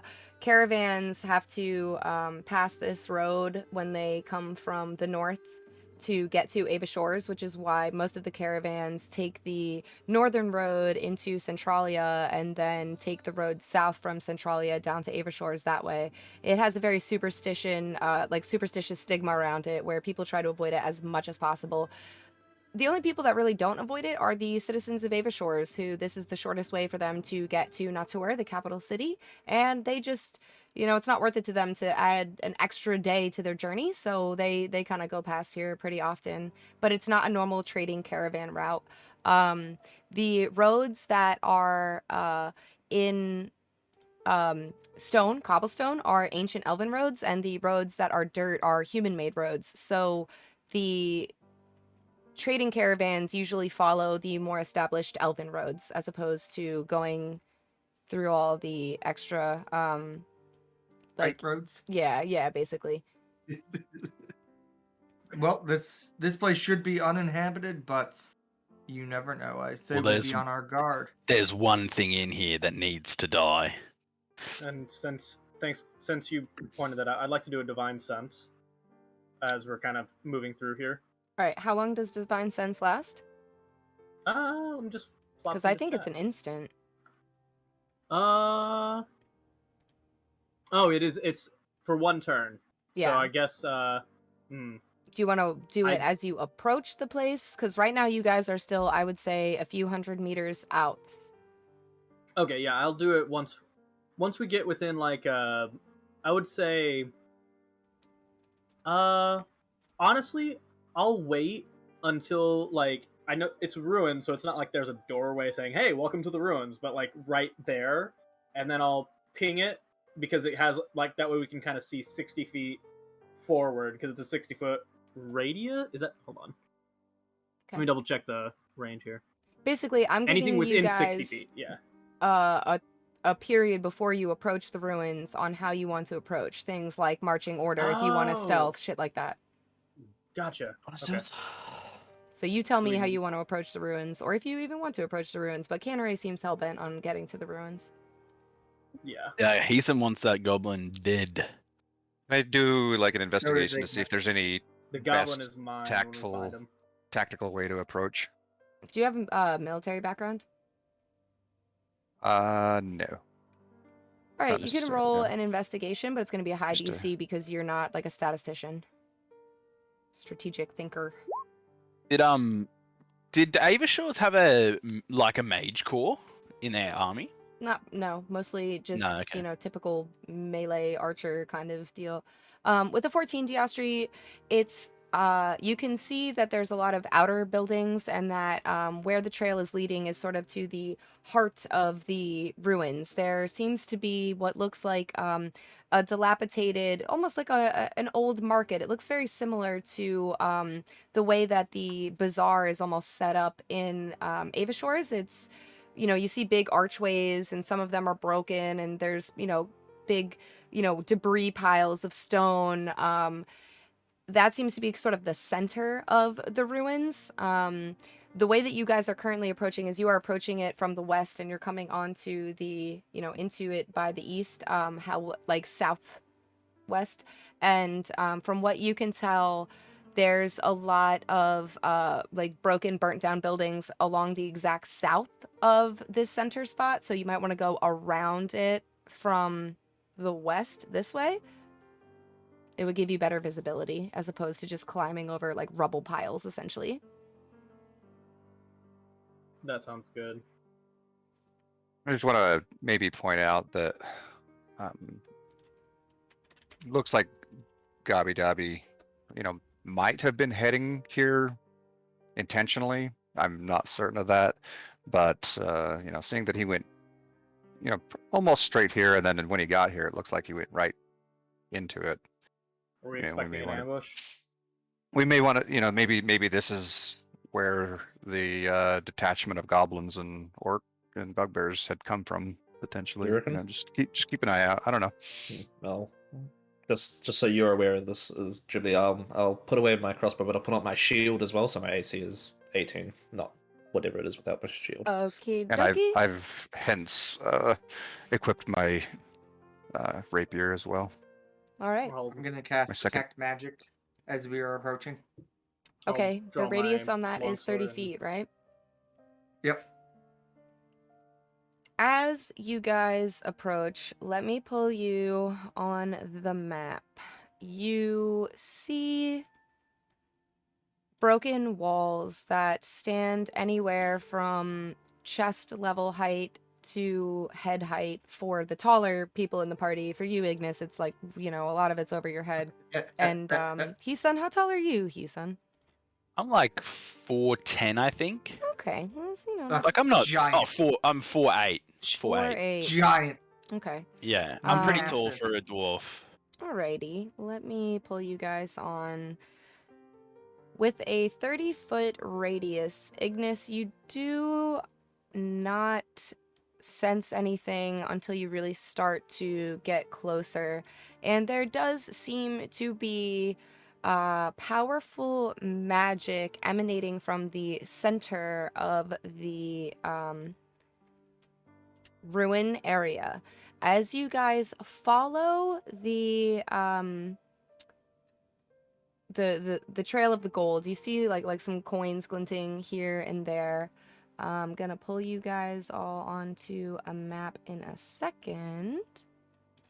However, I just want to say, beautiful map, Jibbly. Very nice. Thank you. I like it.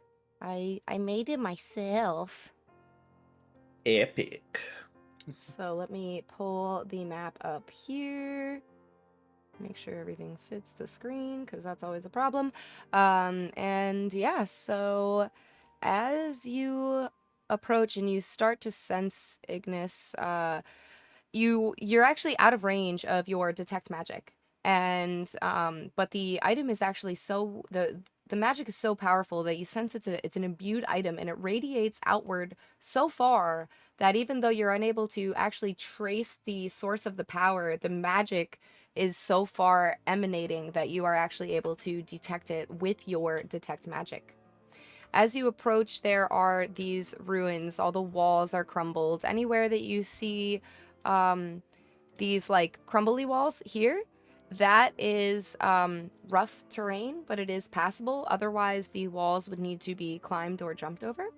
And as you peer into this area, you do see an older gentleman, and he seems to be standing in the center of the ruins. He's looking down at some of the rocks and debris that are there. And I'm saying we should take a 10-minute break, and when we come back, we'll see what happens. Guys, we're gonna die. Man standing in the blood of Dobby. Oh He's god. wearing Dobby as a mask. So, yeah, We give love us Dobby 10 right minutes, now. and we will BRB, you guys. And we are back, but let me make a couple little changey changes. Changey changes. Changey wangies. Changey wangies. Here we wangies. are. Changey wangy. And I'm So- still invisible. It's beautiful. Oh no, I'm back. let me pull you on the mappy map. We have a super special guest today. Woo. Do you want to say hi, Ivaniiie? Hello, hello. I am Ivaniiie or Skylar. Dope. Yeah, pretty much. I'm here to, I don't know, mess with people. Let's put it that way. Yes, It's excellent. gonna So be a do fun couple you of hours. want to explain what the party sees as they approach? Of course.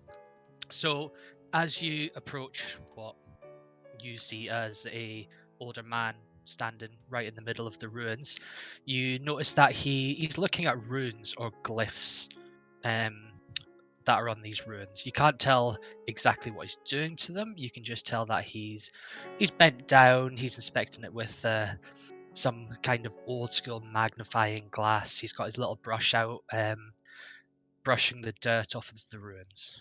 And that's about all you can see from where you are. Were you approaching stealthily, or You and didn't does it look say like stealthily? he's no? Yeah, I know. That's why I was asking. Now, I am going. Is if our he party where has, I like, was any getting that sense intentions. of magic from? In the general direction, towards the heart of the ruins, yes. There is powerful magic here. Whether it's that gentleman over there or something else entirely, I think we should be on our guard. Does it look like he's noticed us? He wouldn't have noticed you yet, no. He's bent down, he's hunched over. So it's not. He's looking at the I'm runes gonna or just the inscriptions. take like a second to like look at the party and like gauge like just with facial expressions on like whether or not we should be trying to sneak right now. I gestured down to my plate armor. Yeah, I mean like doesn't hurt to try. Shall we just make ourselves known? I can say think hello. we should. I think it would be worse to piss him off. How tall is Right. this wall? Is it really tall, or is it It's pretty just a smart. little? No, you can see over it. It's half cover. Yeah. Do we I'll just send in one person and then the rest stay close by just in case? One have person, to- then send two people in, and then send two people, not to overwhelm him. I can just hop over and say hello. I don't mind, I guess. Well, I see Dobby's tracks. on the To floor. be Arthur, no offense, but the last time this happened, we had to fight two hags. Roll an investigation, Heason. Wasn't my fault. Okay. I didn't know they were a hag, and neither did you. You do see the trail of coins does lead into the heart, basically, of these ruins. It seems to, you see a glint over here a few feet away from the older gentleman. If you want me, Like, yeah. does it seem like he's even taken notice of the gold? He's pretty much not noticed anything. He is adamant that he's going to brush these runes with his little brush. He looks academic. I could be the one to approach him since I am also technically academic. That Do you sounds want good. to? Sure, you guys do that. I'm gonna keep following Stay close. Dobby's trail. Wherever you I'm- guys are going to go Entrails. on the map, go ahead and move yourselves. These are solid walls, right? Like if we were to be kind of in this section, we could still be like closer but hidden. It's half cover, so you're not hidden unless you attempt okay. to hide. They are vaultable to like jump or climb over. It will cost half movement, or you can roll a successful athletics or acrobatics check to not have it cost extra movement. If you were to drop prone behind them, it would be 3/4 cover, but it is ruined, so there's gaps in, you know, some of the bricks are missing and there's big holes, and, you know, so you can see through them in certain spots. They're splotchy.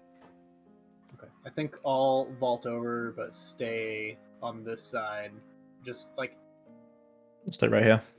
Yeah, like not too many... So I'm not like rushing in. It's like, oh my god, 7 people are rushing in towards me. Gotta go on the defensive. Like, a respectable distance back. I gotta fix how old does he look? really fast.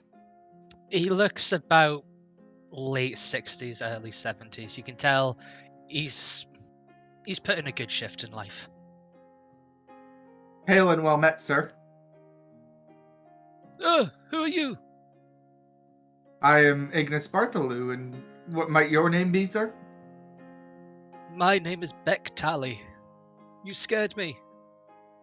I apologize. That was not my intentions, hence why I came straight for him. Have you seen a goblin running around? I've seen lots of goblins and bugbears and an orc. Recently? Oh, no. You asked me if I've seen them. I've seen them. Not recently, though. That is very true. Semantics are very important. Have you seen one goblin recently? He must have run through here in the last couple hours. I do remember hearing something, but no, runes and brushy brush, and, you know, I don't pay much attention to things these days. That sounds dangerous. It is May dangerous, I inquire? but... Yeah.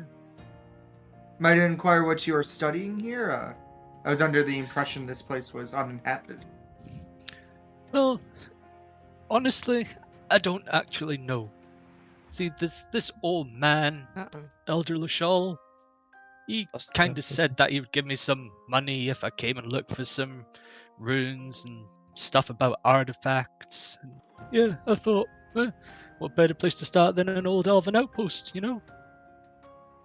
Yes, Elder Lashal. We've actually met him. Yeah, don't like him. Speaks too much. Lose interest. I'm sorry, what was your name again? I apologize. I have short-term memory loss.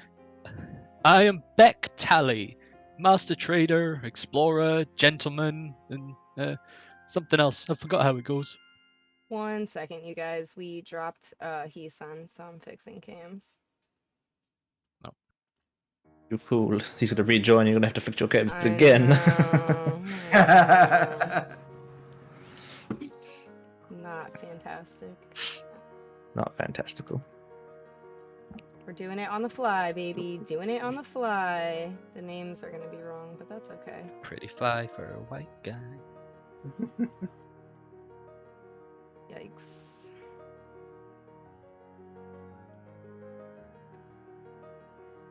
Sorry, chat. Technical difficulties.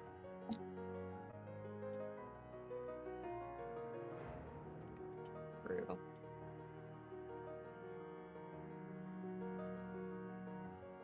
I'm sorry, you can continue talking. I just wanted to let you guys know that I got issues on my end, and I am attempting my best right now to fix some stuff. Don't we all have issues? So, Master Beck. May I call you Master Beck? Of course, of course. His son says his power went out, by the way. Oh, yikes. Oh, shit. Damn. Do you mind if my friends and I examine this area a little bit? We are hunting this goblin who's done irreparable harm. No, of course. Just try not to touch anything that looks expensive or shines or glows or anything like that. You wouldn't happen to know if there are any secret passages or anything like that in here? I don't think so. No, I've only kind of made it into the center of these ruins a few hours ago, so they're still quite fresh for me. Interesting. Just looking around. Right, my friend. Look around. For Dobbs. For Dobbs. Well, you're looking. May I ask who you are, the party, and what you're doing here? We are the Cinnamon.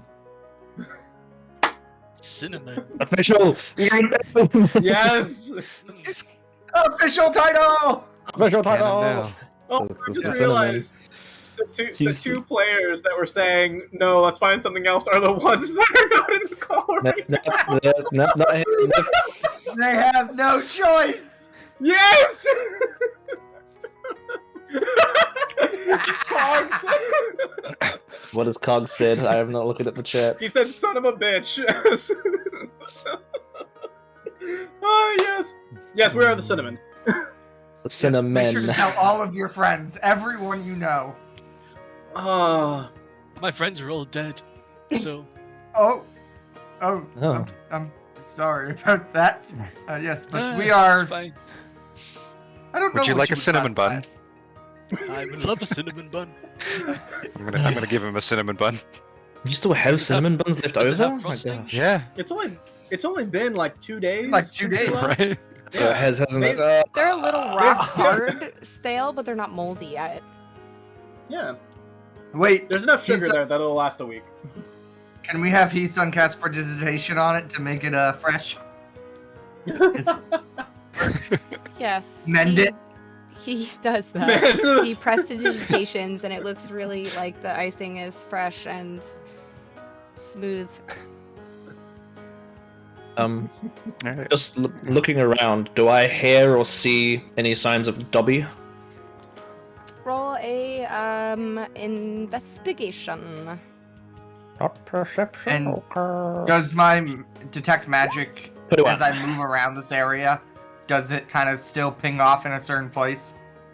1 second, Ignis. Arthur, with your investigation, you do see that the trail of coins sort of continues off to the northeast, seems to have kind of cut through the ruins in this direction up here, but for the most part, beyond the ruins, you kind of lose track of the... Oh, he's back.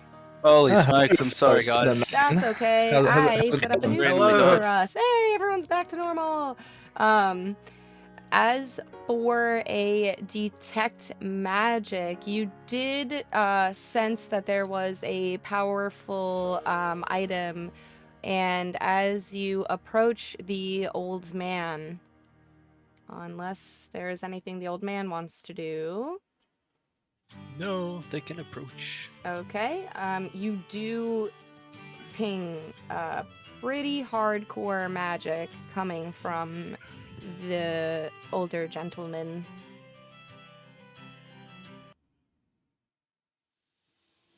Yes, so we are the cinnamon. We are just travelers. And looking for this goblin.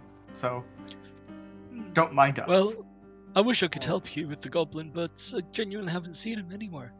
It seems he's moved through, I think. Yeah. I mean, if he's not in these ruins, it is quite far to go to the next place.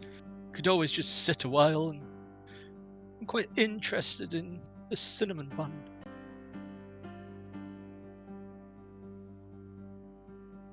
If you want to leave me, then you can leave me, but it's entirely up to you. So sorry, before my power cut out, I did an investigation check to see if I could follow the coins. Yes. Did anything like that as well? They go through basically in a diagonal through the ruins northeast, and they seem to continue up that way to the northeast. Can I just keep going and check that out? Yeah, at this point it is 6 p.m. The sun is not quite set. It's not nighttime, but it's getting later into the evening. It is getting later. I don't think it's time for us to Cinna roll out yet. I mean, he has to sleep at some point. The goblin does, yes. I mean, this place is quite covered. You can easily make camp here. There's a lot of space just down from me.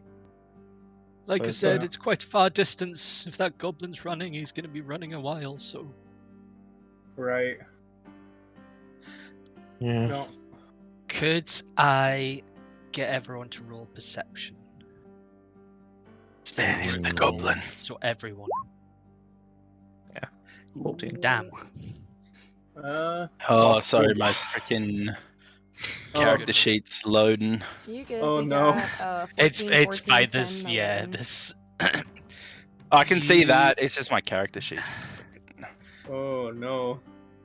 Was it perception? With- Was it? Yeah, perception. Oh, never mind. 13. Oh Everyone god. rolled 15 So- under 15. Although it's getting a little bit dimmer and the sun's starting to go down, you start to feel a coldness in the air that's not temperature based.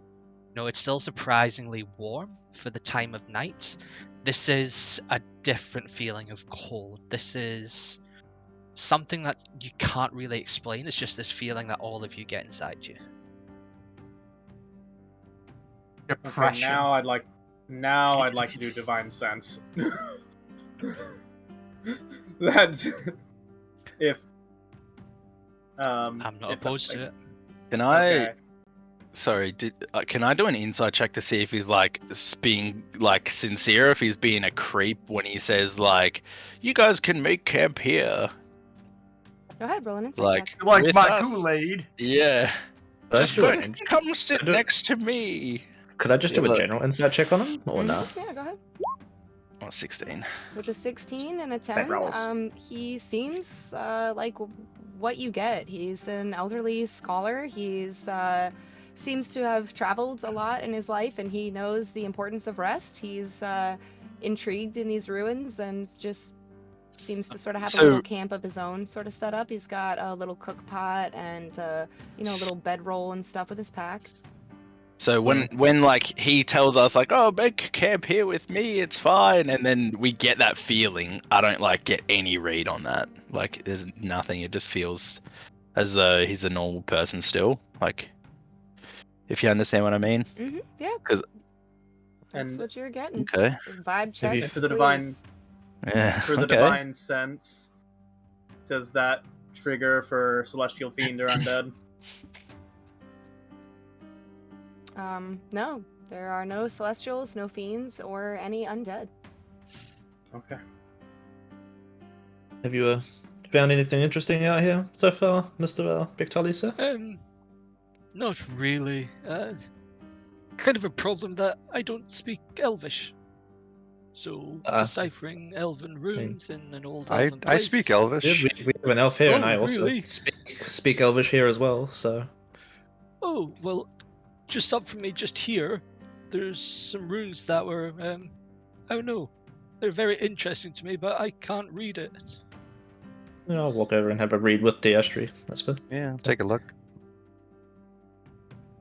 So while you're both moving up to read it, the old man's going to turn around and ask if, well, he's going to say, is there anything else I can do for you people or help with?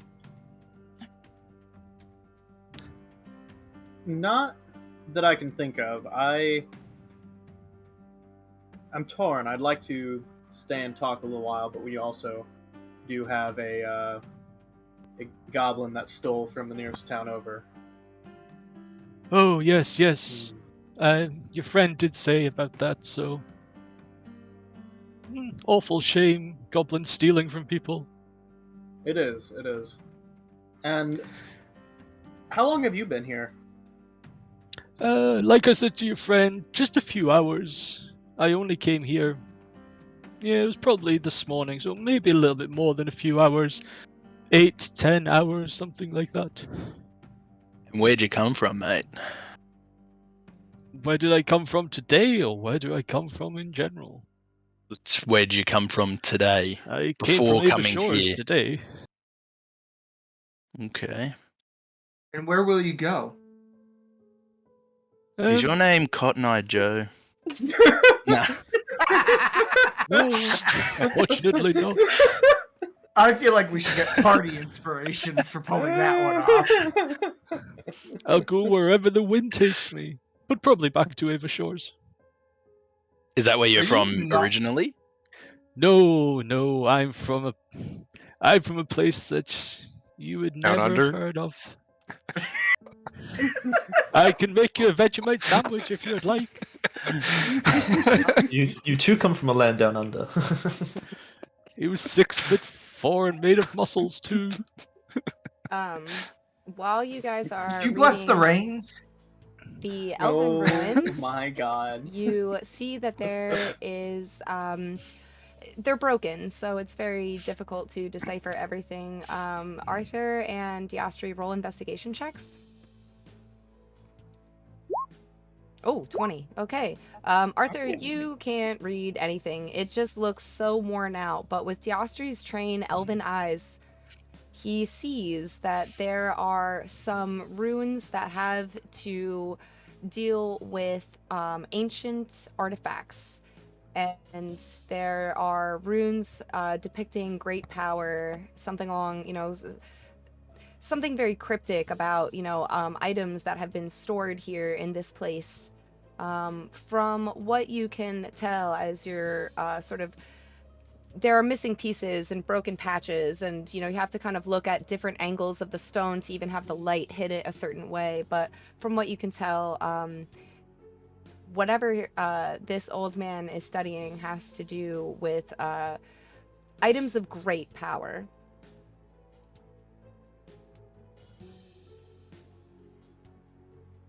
I'm getting like Elder Lashal vibes. This is Elder Lashal.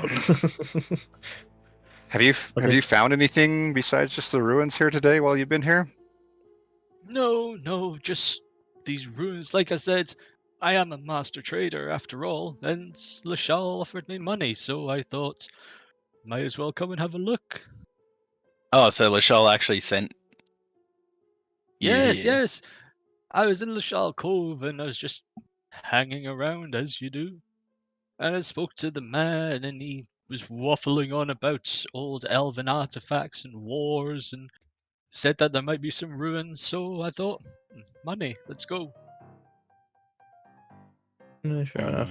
He offered us the Interesting. same Elder thing. Elder Lashal was giving us the same story. You're a bit preoccupied with bigger things. You said your names were Rainier, Canare, Ignis, Diastri, Arthur, and Hewson, right? We did not. Oh, I'm sorry. I thought you did. Roll an insight check? Go ahead. Yeah. What is happening to us tonight? Oh my god! 7. Can no. I'm not contesting. Oh, I feel so bad.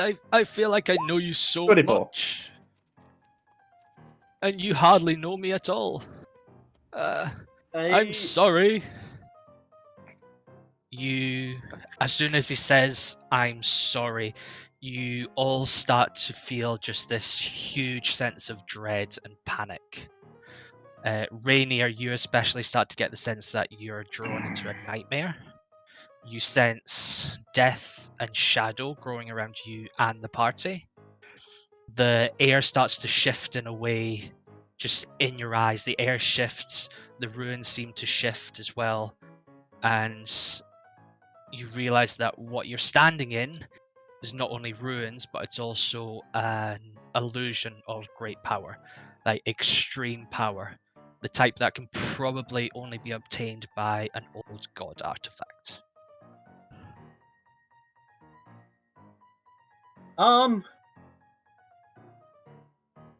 We need to leave. I start now. backing up. Oh, I'm sorry. Let me just change my voice a minute. You need to leave? Let me properly introduce myself. All of a sudden you see sparks and flames coming off of Bektali. Not so much the colour of fire, but the colour of just shadow. Dark purples, blacks, blues, all mixed together. His clothes don't burn as such, they instead just kind of melt into thin air. Shadows start to surround a figure. You see this figure, it's kneeling down on the floor. The shadow starts to clear and you see standing in front of you an ungodly sized Aarakocra. Where usually they stand about 5 foot tall, this one's the size of Canary. It's a good 6'3", 6'4".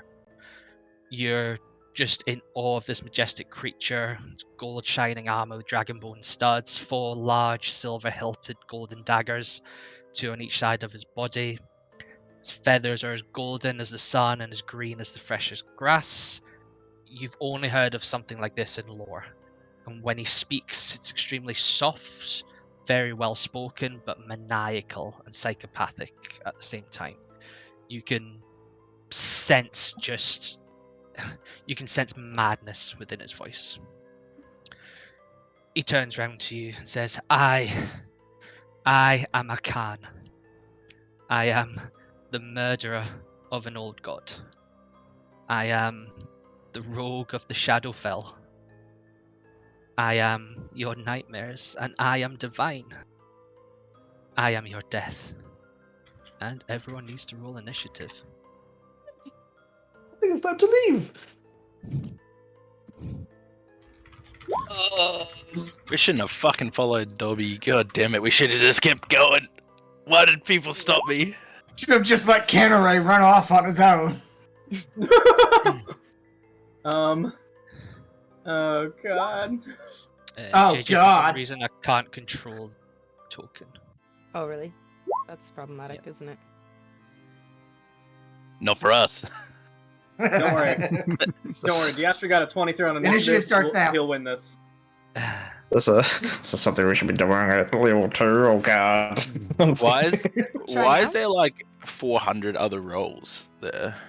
Yep, okay. I think that's left over from the last. I think that's left over. Combat It before. might be. Yeah.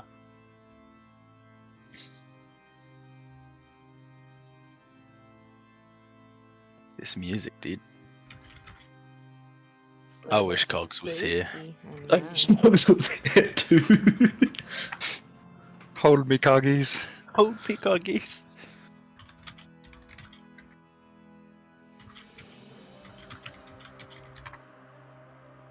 Let me roll initiative for him, because we gotta run him as well.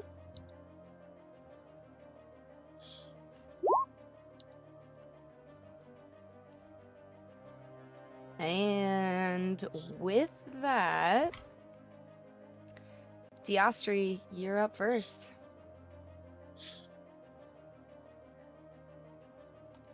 All right, I'm just gonna yell at the party. What do you think? Are we running or are we fighting? I think it just said he is our death. I don't think running will help. What are you doing? You got 6 seconds, Diastri. Make up your mind. Go. Yeah. All right. What do you do? I'm gonna pull out my longbow and I'm gonna fire. It's decent. 17 hits. Ooh, fuck him up, dude. Come on. Oh, 10 piercing, dude. Fuck yeah. Nice. Good. Do you want after to your handle your turn- HP, or Oh, do you sorry. want me to do it? I can do it. I've got the Okay, character sheet. great.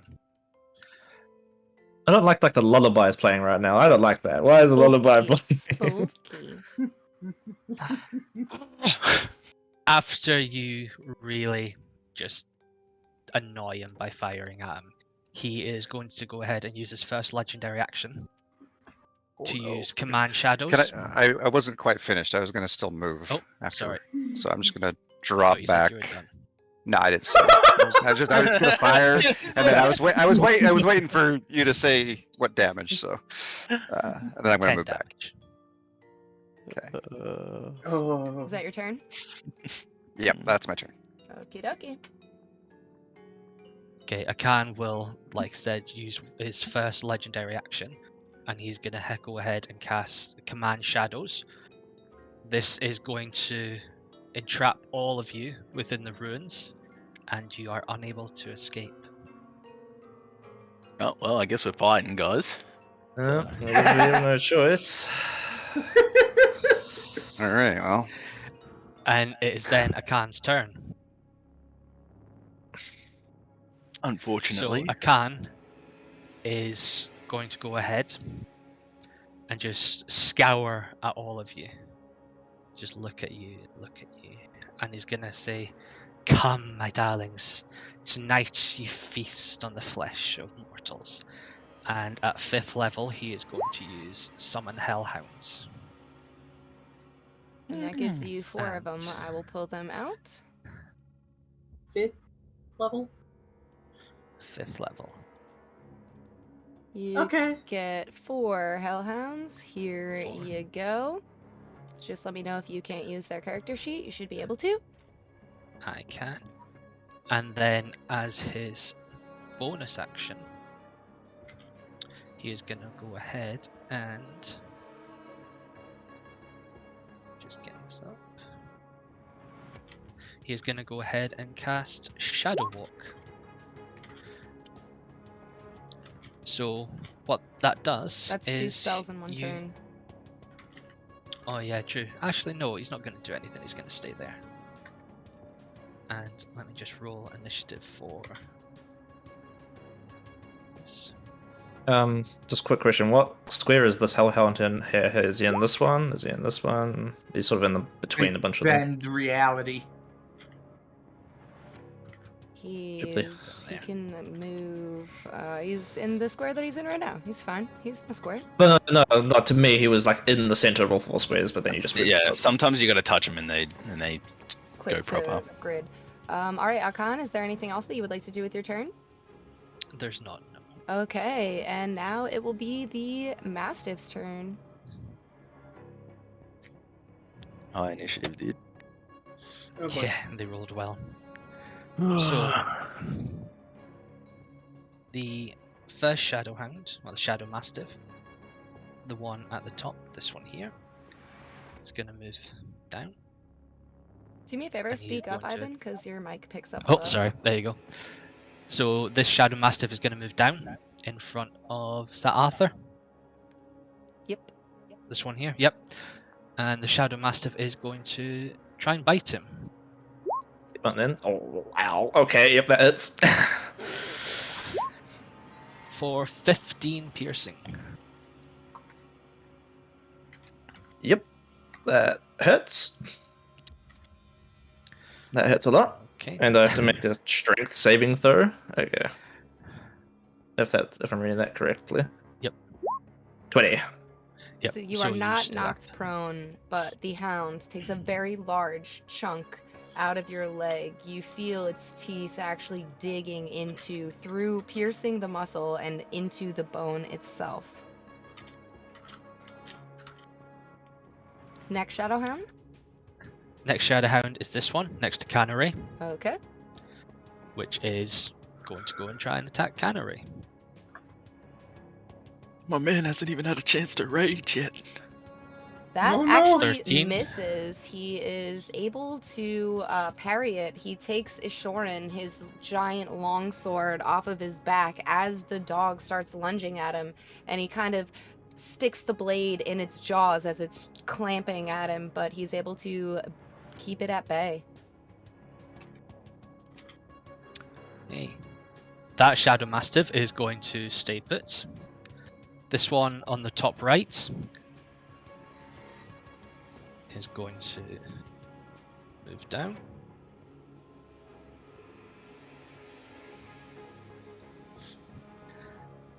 And I'm guessing that's Ignis, is it? Yep. Yes, sir. And he is going to go ahead and try and bite Ignis. That is going to miss as Ignis sees the Mastiff approaching. Yeah.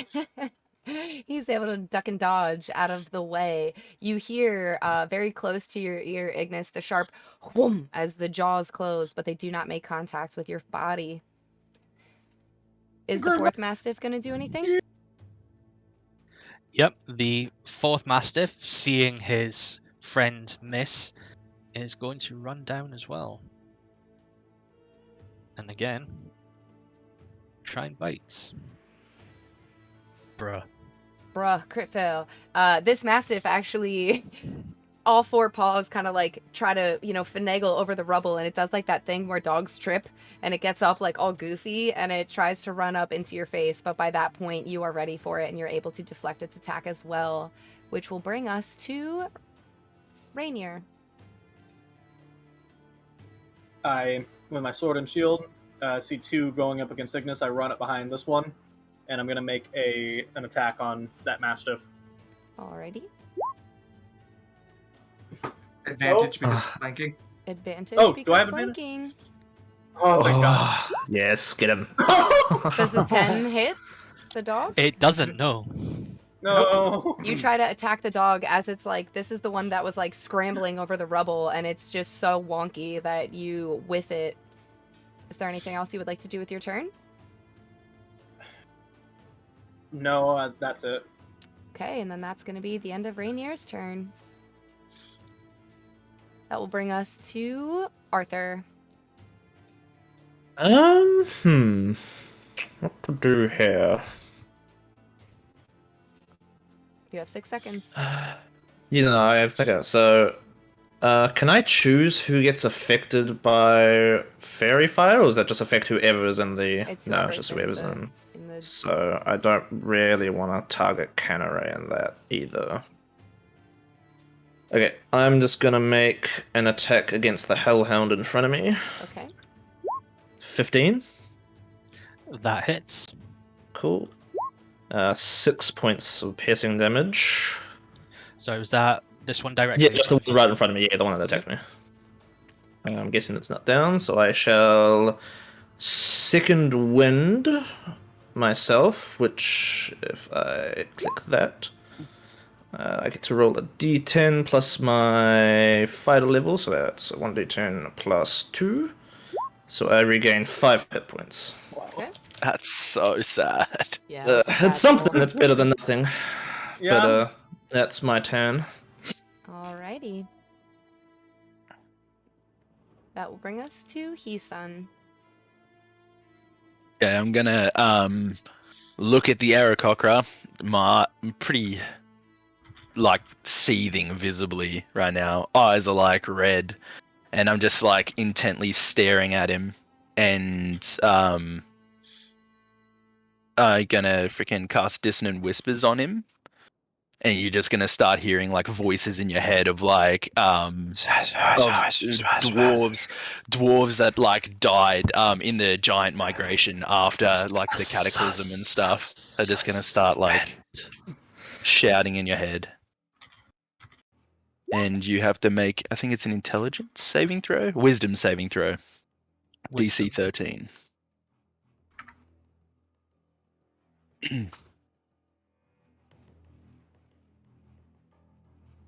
You feel as you cast the spell, you're putting your entire magical essence into it, Heesun, and the Aarakocra just looks at you, visibly shaking off the effect, grinning as though it isn't even like that's beneath him. Is there anything else that you would like to do? Yeah, I'm actually just gonna take. How far away am I from him right now? Sorry. 25 feet. I'm actually just going to take a couple of steps back. So probably move like down to here. And that's all I can do. Alrighty. Then that's the end. I'll of remember Heesun's that turn. dwarf. That will bring us to Ignis. Ignis is going to just green flame blade the one between me and Rainier's. Okay. 16 hits. 16 to hit. 6. Yep, that hits. And then green flame blade. Let me just read. It does the damage. So 6 damage. And then flames are going to leap from that creature to one within 5 feet of it. And it's going to deal... takes fire damage equal to your spellcasting ability modifier, which is +2. So the other one next to me is going to take 2 fire damage. Excellent. To the Hellhound. Nice. All right. Is there anything else that you would like to do with your turn, Ignis? My bonus action, I'm going to Hellblade's Curse the Aarakocra. Okay. Okay. And I'm just going to say, a con. I think you mean a can't. You got it there. Is that a save? At that moment, Ivan chose who's going to die first. It's my turn. Is that a save, Ignis, or it just auto goes? Nope, he's just cursed. Okay, good.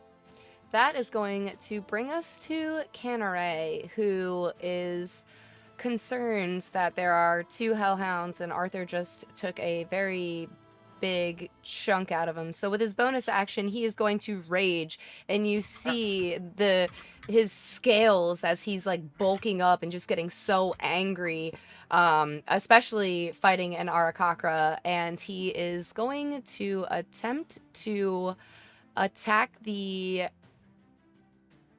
Mastiff in front of him with Ishoran's Call.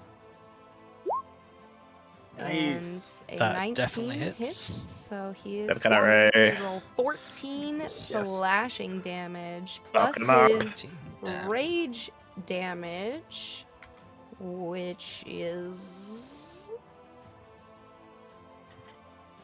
2. So that's actually 16. And you see as with a giant swipe of this longsword, he cleaves through the back and the shoulder muscles, and the beast is bleeding as it drips down its paws onto the ground beneath him. And that's going to be his turn. Which brings us back to the top of turn order. Is there anything you'd like to do, Akan? Nope. All Not right. at the moment. Diastri, you are up. All right, I'm gonna just go ahead and target that hellhound that Canare was fighting. Okay, that's this one. Yep. Fire. Oh no. That It is did. going to miss, unfortunately. The arrow goes too high. Because. Curse of that bow. Is there anything else Alright. you would like to do with your turn? I'm gonna move up. And that's the end. Alrighty. That will bring us to Akan. Akan is just going to stand there, watching you all fail at killing his mastiffs, and he is going to go ahead and use Shadow Enchant. So what you see, he pulls his daggers, not with touching them, they kind of just levitate out of the sheaths, and you see shadow and energy forming around all 4 of the daggers. And these daggers are now enchanted with shadow damage. He's not going to do anything else. He's not going to move, he's just going to wait. And then that will bring us to the Shadow Mastiff's turn. So, this one here, being extremely annoyed at Canary, is going to go ahead and try and bite.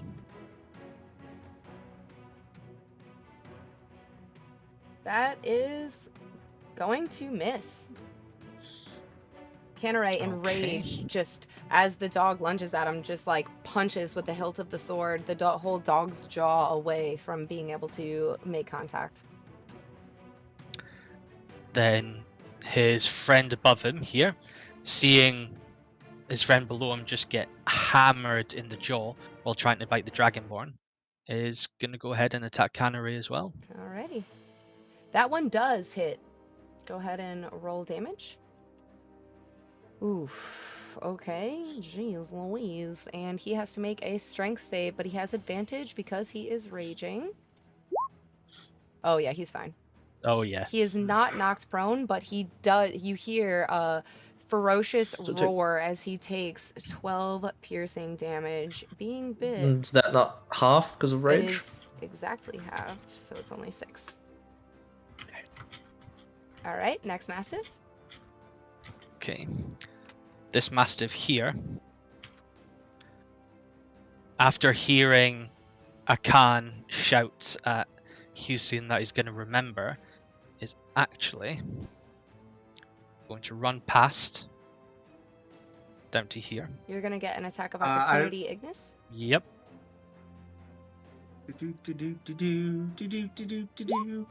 Oh, crits! Oh. That's what he dies. Thank you. Damn it. Ah, well, that's not too bad. 10 total. 6 piercing damage as the hound looks past you and starts to run away, you are able to get it in its hindquarters with the spear on its way past. And I'm gonna yell at Hisan as it runs past. Guess you couldn't hide behind me this time! And it is then gonna go and take a bite. Alright. Hisan. That is going to hit. What's so it's gonna hit me. So can I cast Silvery Barbs and get it to re-roll that? You certainly can. Go ahead and re-roll the attack. I can't see, so I can't. Yeah, I can't we're see the hiding rolls. the rolls. Okay. However, with Silvery Barbs, it will now miss.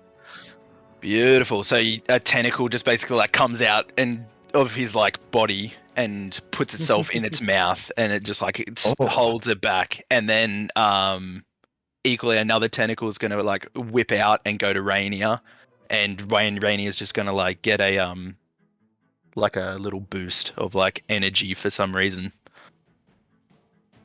and that's What's the range? Your on tentacle that? shoots Is Rainier towards within Rainier? range? I think it's 30 feet. Okay, then you're good. So your tentacle shoots out towards Rainier, does it? Interesting. Yeah, it does. No. It's like an ethereal tentacle. Yeah, just kind of like slapped so it you on goes the right arm. through. It goes right through the armor. Oh god. Yeah, pretty much. Yeah, it's 60 feet. Oh yeah, it's the range is 60 feet. So. Wait, you're not using protection with your No, tentacle? I don't never use protection, dude. That ruins the then- experience. Alright, fourth Shadow This Master. last Mastiff is just going to stay there, and he's going to try and take a bite out of Rainier. Oh, He crits. Go ahead. Not too bad. and I roll saved myself. damage. No. Okay, Rainier, make a strength save. How much damage did you take? 22. Okay, you are not knocked prone, but you will take 17 piercing damage. Oh, I'm as unconscious. You are knocked unconscious. The bite finds a chink in your plate mail armor and it gets you in the throat, and you just feel the last bit of your consciousness is a chomp, and it all goes black.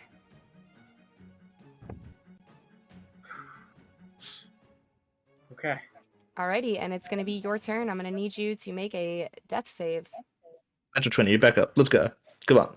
I hope so. You got this. It is a nat 20! How did you call that? That is 2 successes. So Its existence. drop that down. Isn't a natural 20 automatic stabilize? It's 2. I thought that what it was. Nat 1 is okay. 2 auto Damn. fails, and a nat 20 is 2 auto successes. I know some people liked. Yeah, okay, fair enough. No, I know some people That's like to run raw, as natural baby, 20 that's up to raw. 1 HP. Nope, that's Yeah. wrong. has it? Okay, no, all good. Okay, and that's gonna be Rainier's turn. Is there anything Alcon wants to do? Nope. Alright, then that's gonna bring us to Arthur. I'm gonna roll this for me real quick just to see what I'm gonna do. Okay, I'm going to just continue to attack. I'm going to target the Hellhound, if I can ping correctly. Just this Hellhound right Okay, here. the one that's bloodied, right? Yeah. Great. As a 10 hit. You are flanking, 10 so go does ahead not and have scope. advantage. Advantage. 15. Yep, 15 hits. So it takes 11 points of piercing damage. And that was this one, yes? Yep. Yep, that one right below. Okay. You He's see looking- that Shadow Mastiff, is really, really hurt. Bonus action surge, attack it again. Nice. 18 to hit. Yep. Roll damage. And that's 6 more points of piercing damage. How do you want to kill the Shadow Mastiff? After slicing it the first time, Arthur will just sort of get like a good angle and just stab directly through the back in through the throat, and then just yank his short sword out. And as you pull your short sword out, the corporeal form of this beast you see as muscle and bone and blood and viscera are everywhere, and then it just slowly turns to smoke, black smoke, before dissipating into the air. Alrighty. Is there anything And else yeah, I'll you would just like sort to of do with your turn? I'll sit there. Yeah, that's all. Okay, Hisan, you're up. So he's seeing this Mastiff come up to him, still like watching the Aarakocra and seething, but he's like gets kind of worried. And out of pure fear, he casts Arms of Hadar, and you just see like tentacles just almost reflectively like explode out of him and hit the dog. He has to make a strength save, the dog. Please fail. This is weird. Where are the saves on the Shadow Just click Masters? strength. He saves. He saves? Yeah, he will Sake, take half dude. damage, so still roll your 2d6 necrotic. Fucking hell. Can't. This is where DC 13's just so low, dude. It sucks. We're only level 2, man. You can't do too Yeah. much. So this is where we find out the mastiffs are just like weak to 4 necrotic. Like, necrotic damage to the mastiff. Double damage. Yeah, but that wasn't like that wasn't the whole thing was so I could run. oh, you're right. Yeah. That's that. Is there anything else that you would like to do with your turn, Hisan? Nope. I'm just gonna stand there worried. Alrighty, Ignis, you are up. Since this dog is within 5 feet, I'm just gonna have to spear attack. You have advantage You because have you're advantage flanking. to flanking. Oh, you see? Rainier is He's down. down. unconscious. Oh no, right. I forgot Rainier was unconscious. Yeah. Yep, thank you. Yep. Good, nice reminder. I would like to use my inspiration though. Okay, go ahead, mark it off. Nice.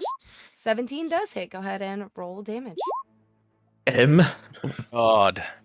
So 3 damages to the dog as you are able to just slice into its flesh. It is not bloodied yet, but you do see some small wounds around it. Is there anything else that you would like to do with your turn? I'm just gonna say, be a good boy and die. Alrighty.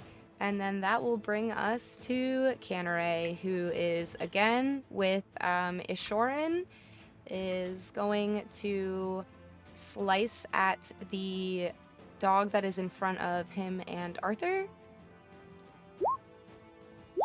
With a 19 to definitely hit. Nice. Or- Nice. whoa, 16. 16 Nice. slashing damage as you see the creature is getting completely just sliced from the back. There's actually exposed muscle and bone. It is bloodied, but it is not down. Canare is going to use his action to put himself here in between the dog and Akan, and that's going to be his turn, bringing us to the top of the round. Diastri, you're up. I am going to go ahead and move to here, next to Ignis, and attack with my primary first. Let's see, where is it? Get them rapiers. Yeah. 18 hits. You do technically have advantage because you're flanking if you'd like to roll twice. See if you crit.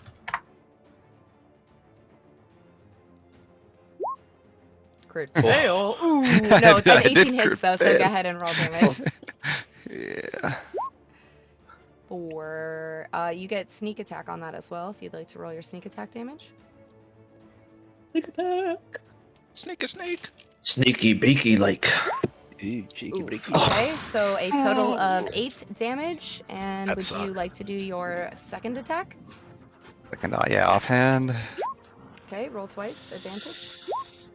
21 hits, not a crit though. Go ahead and roll damage, no sneak attack. So another 6 piercing damage.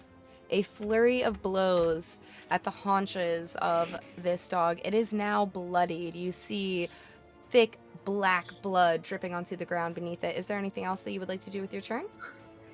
No, all done. Okay, that will bring us to Akan. So Akan, seeing the party kill one of his mastiffs and really injure another 2 and injure a third one, is going to go ahead and cast Shadow Walk. Oh. Okay. So Akan disappears from sight. So I'm not sure actually how to disappear, so I'll pop him there. Please tell me that Okay. Akan's full title is Akan the Merciful. And everyone within a 5-foot radius of them, Which is Canary only. just Canary, takes damage, but Canary needs to roll a dex save. Okay, he will do that. He's good at these. His full name's actually Genghis Khan. He Which fails. even with the advantage failed it. Canary takes 4 points of shadow damage. Okay, ducky. And that is the end of Akan's turn. Where'd this motherfucker go? Oof. He's All running. right. He's running. It's up to the Shadow Mastiffs now. What would you like them to do? So, the Shadow Mastiff that's surrounded here in the middle is going to go ahead and take a bite at Diastre.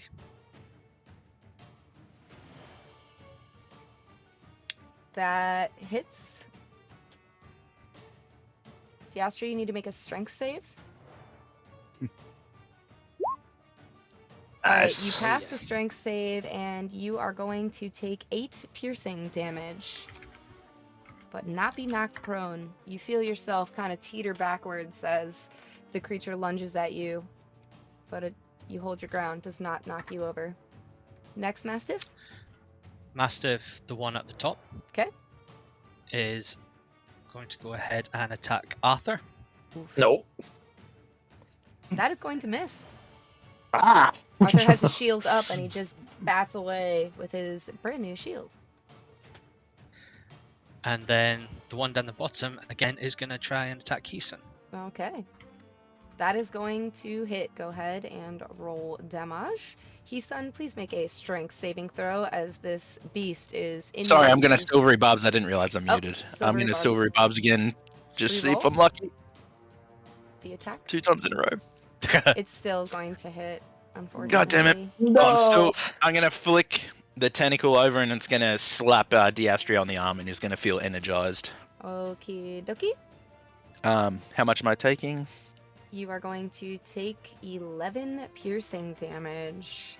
Oh, fucking easy, guys. I've still got like heaps of HP. Heaps of HP, it's nothing, eh? And that's it for the Mastiff's turn, which will bring us to Rainier. Please make another death saving throw. Oh, sorry, I didn't make my strength save. Oh, yeah, do that. Mm-hmm. Oh, yeah, you're fine. You're great. Oh, yeah. With a crit? Oh, yeah. Not only do you That's the not second fall down, you grow an inch taller. Hell yeah. I'm 4'9", bitches. Yeah. Is that permanent? No. It's just like, when you try to make yourself look bigger to like an enemy? Yeah. All right, 4'9", Rainier. and those are 2 different measurements. Death save. Okay. Fish. All right, That is fail. 1 fail. Oh. So that's 2 successes, 1 fail so far. Yep. And that is gonna bring up... Heesun took my crit that someone called out for me. Going to bring us to Arthur. Because I'm curious, does your, before we go, because obviously he gave the silvery barbs thing to Rainier initially, does that just not help him in this instance with the death save at all? Just because I'm curious? It would have been used up for that nat 20 roll anyway, if we're being honest. Would it have? Oh, okay. Yeah. It's like the next roll. It would be the next. If it works at all, it'd be the next roll, right? I think it defines attack roll. I'm pretty sure. Okay, that would have been. No, I just thought I'd ask to try help you. Yeah, so No, I appreciate it. I'll just continue to attack the Hellhound in front of me. 23 to hit. That Which I'm definitely hits. guessing Go Definitely ahead hits. and roll damage. another 11 points of piercing damage. Okay, how do you want to kill this hellhound? Arthur will just sort of just a good stab in the side and then just sort of tear across. And then with my movement, this is rough terrain here, yeah, with his Roxa. Yep. Screw it. I'm gonna just try sprint as much. So it's 20 feet there, and then I'll try use 10 more feet to travel through. So do I have to make a acrobatics or something check to get through that, or Are you what's the trying story there? to long jump over it with your with your... I'll try to do that, yeah. Okay, Why you can not? go another 10 feet. Okay. You can jump over 10 feet without having to roll for it. There you go. I'll do And then that that's then, gonna and be that's your full- all the movement I have. So, I'm coming! that brings us to Heesun. Humans with their long legs. Yeah, again, he's just like really worried that this thing's up in his face, and and he just got bitten, and he's just gonna cast Arms of Fadar again. All right. Please fail. One time. So that's strength, yep. Yeah, one time. It passes, unfortunately. So go ahead and roll the 2d6 necrotic damage. This creature is born of the same shadowy energy that you are unleashing upon it, and it seems to be able to negate your shadowy magic as you cast it. It still does take some damage, but it is not looking bloodied or anything yet. Is there anything else that you would like to do with your turn? That's all. Unless I'm gonna risk an attack of opportunity, that's all I got. Okie dokie, that's gonna bring us to Ignis. You are up. I'm just gonna spear attack the one in front of me. Okay. I have advantage. Nice. Yep. An 18 hits. 3 piercing. The Shadowhound in front of you is looking very bloodied. You can see as it's starting to actually get tired, and its movements are getting more sloggy, and it's not looking great, but it is still standing. Is there anything else that you would like to do with your turn? Gonna make an offhanded attack with my dagger. Ooh. You have Advantage. advantage. Does a 14 hit? 14 hit. It does, yep. Go ahead and roll damage. Or That's only one another damage. One. That's just one. Okay. You just sort of stick it real fast, and the beast snarls, but is still standing. Is there anything else that you would like to do with your turn? That is it.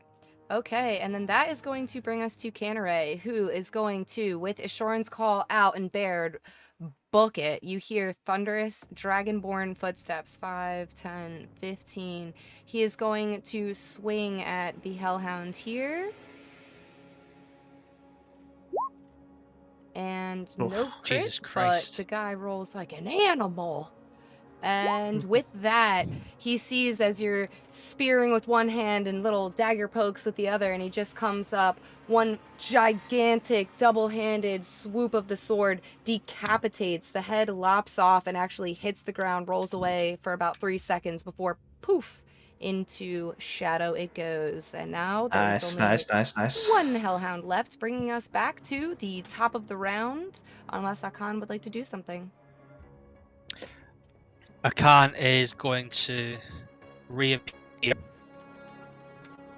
right in the middle here. And he's just gonna look at you and laugh. Say, how pathetic you all are. Can't even kill some dogs. I tell you what, I'm getting quite bored of all of you. How about we actually have a real fight and just end this? Oh no! He is going to dismiss the last Shadow Mastiff, Okie dokie, Shadow Mastiff gone. and he is going to cast Mass Cure Wounds on all of you and heal you all for 20 hit points.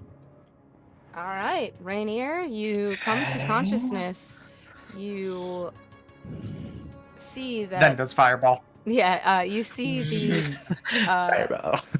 lowering sun as your eyes open. Your friends standing over you, Canneray and Diastri are very close. Everyone else Did is we win? back to full health.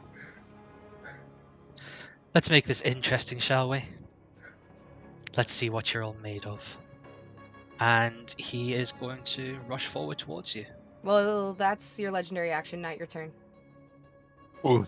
So you don't get movement. Which will bring us to Oh. Diastri. The street. Crit him. Crit him. Crit him. All right. Here we go. Crit him. We're gonna move in. Natural 20. Natural 20. Fuck him up. Natural 20. Come on. Close enough. 24. Natural 19. 24 hits. 11 Good damage, good damage, good damage. piercing to you, Akan. Oh. Elf, that tickles. I'm gonna Please oh, don't. that tickles. I'm gonna attack with my offhand. An 8 is going to miss, unfortunately. Is there anything else that you would like to do with your turn? Alrighty, Nope. Akan, you are up. Oh no. So now someone's That's actually in scared. front of him. Uh-oh. Oh no. Akan at 7th level is going to Your go death. ahead and cast Cloak of Shadows. So I need, let's go, Canary, Rainier, and Arthur. I all need you to roll. And Austihr as Wisdom well, because save. he's in front of you, or no?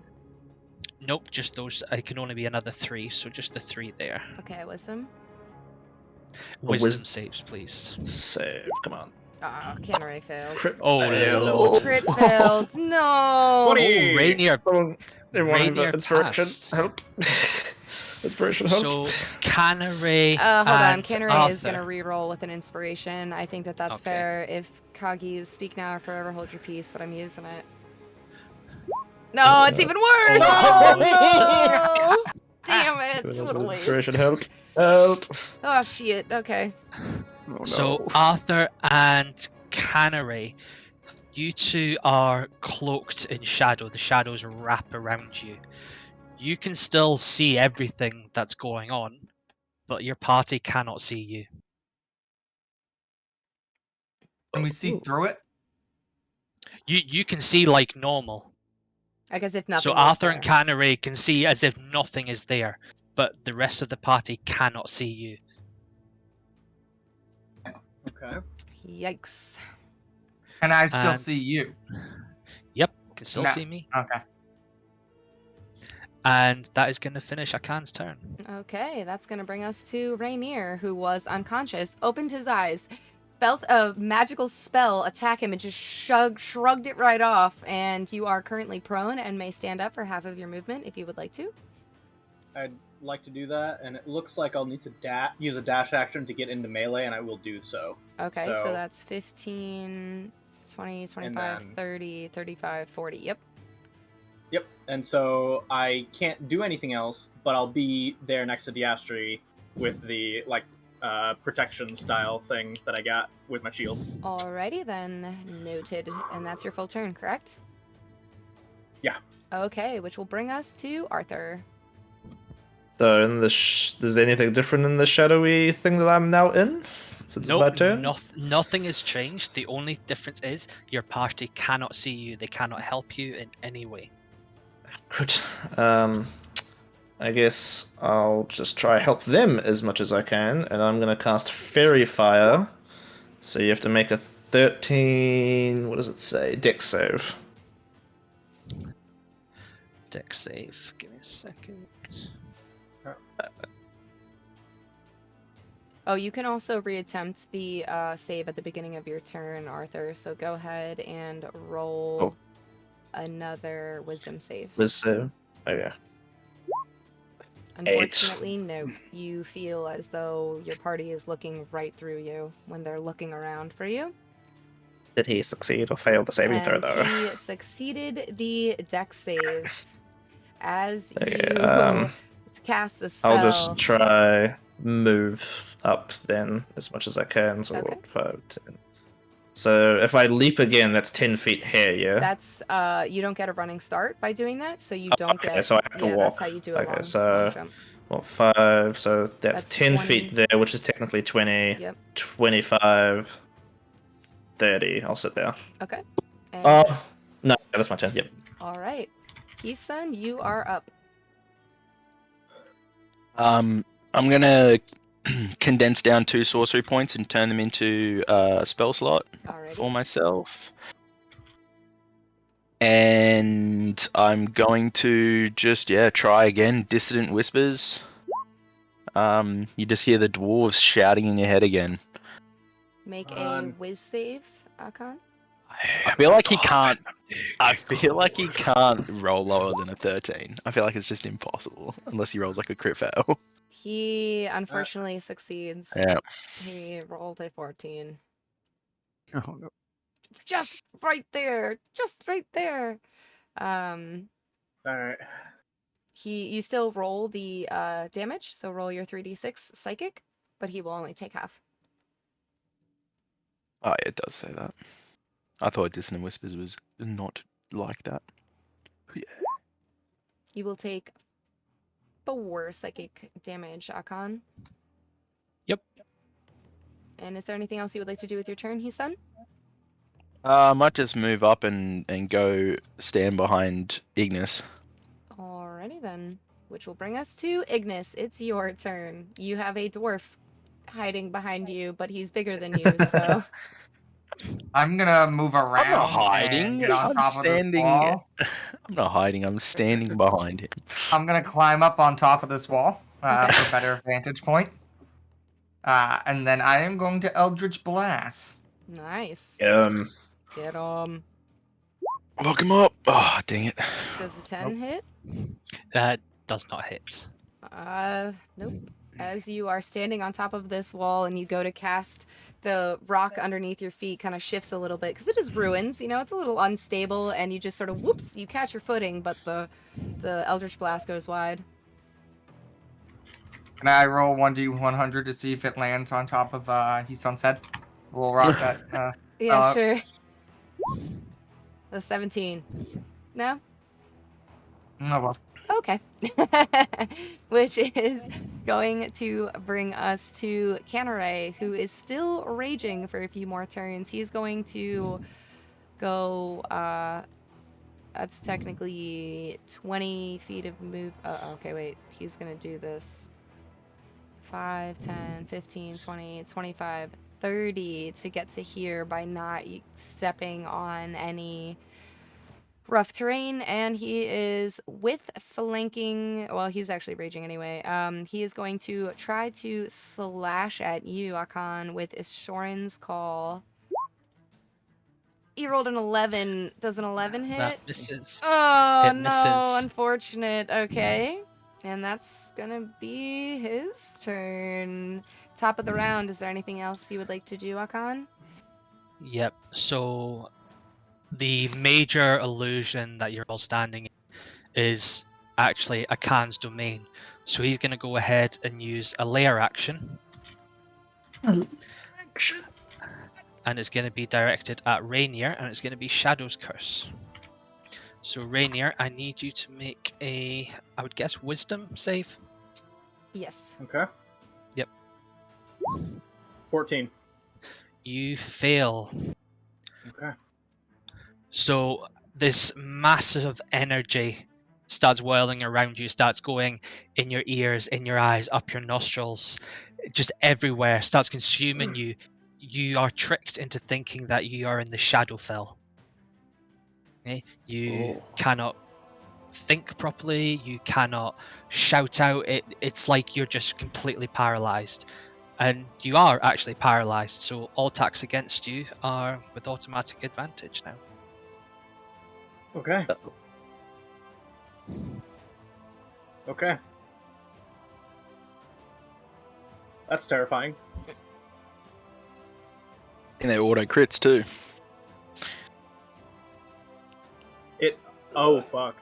All right, so that will bring us to Austihr. I'm just gonna flail around and attack again. Oh, no. You have Oh wait, I got advantage. Yes. Yes. Oh, thank God. That does hit. That hits. 7 The rapier piercing did. damage to you, and They 5 never sneak, fail. so that's 12 total damage. Another 5. Yep. Offhand attack has advantage. 15. Does a 15 hit? That misses. Unfortunate. 16, 18. You're able to stick him with your main attack, and then your offhand, he's just able to bat it away. Is there anything else that you would like to do with your turn, Austihr? I'm gonna look at him and laugh. All right. That brings us to you, Akan. It's your turn.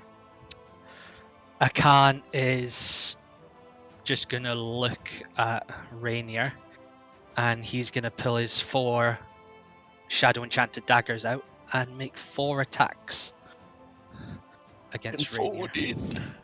All with advantage. All with if they land their advantage. crits. So that's 1. I'll One roll all hits. 4 attacks first. 2 hits. Okay. 3 hits. 4 hits. Go ahead and roll. He's just dead, isn't he? Damage. No, not Rainier. No. All of these are crits, correct, Ghibli? Yeah. With paralysis. Yep. Means you just unless they roll awful damage, you might be insta That dead. would be. Yeah, all- there are And daggers. also, just to rub it in, because he's a rogue, he also gets sneak attack on you. Because it is Brutal. automatic advantage. Actually brutal. Rainier, 4 daggers come flying at you and hit you. 1 in the face, 1 in your arm where it's able to get into your plate mail somehow, where you have your werebear bite. Another one in a chink in the armor by your back and your side, and you instantaneously fall unconscious yet again. Okay. But you can reset your death saves, so you can start fresh for your It's unconscious. not Now- instant dead, so that's helpful. Okay, so it wasn't instant death then? No, it's not an instant death. And it took all 4 to drop me, right? Mm-hmm. Perfect. Okay. Oh, we don't know how much damage did. Okay. Okay. All right. Well, I asked because if the 3 dropped me and then the 4th hit, that would be 2 deaths gone. So. Nope, all 4 attacking simultaneously. You're golden. All of the Thank full you. attack is what knocks you down, and that will bring us to you. Please make your first death save. Oh, natural 20, nice and easy. Get it out of the way. That's 20.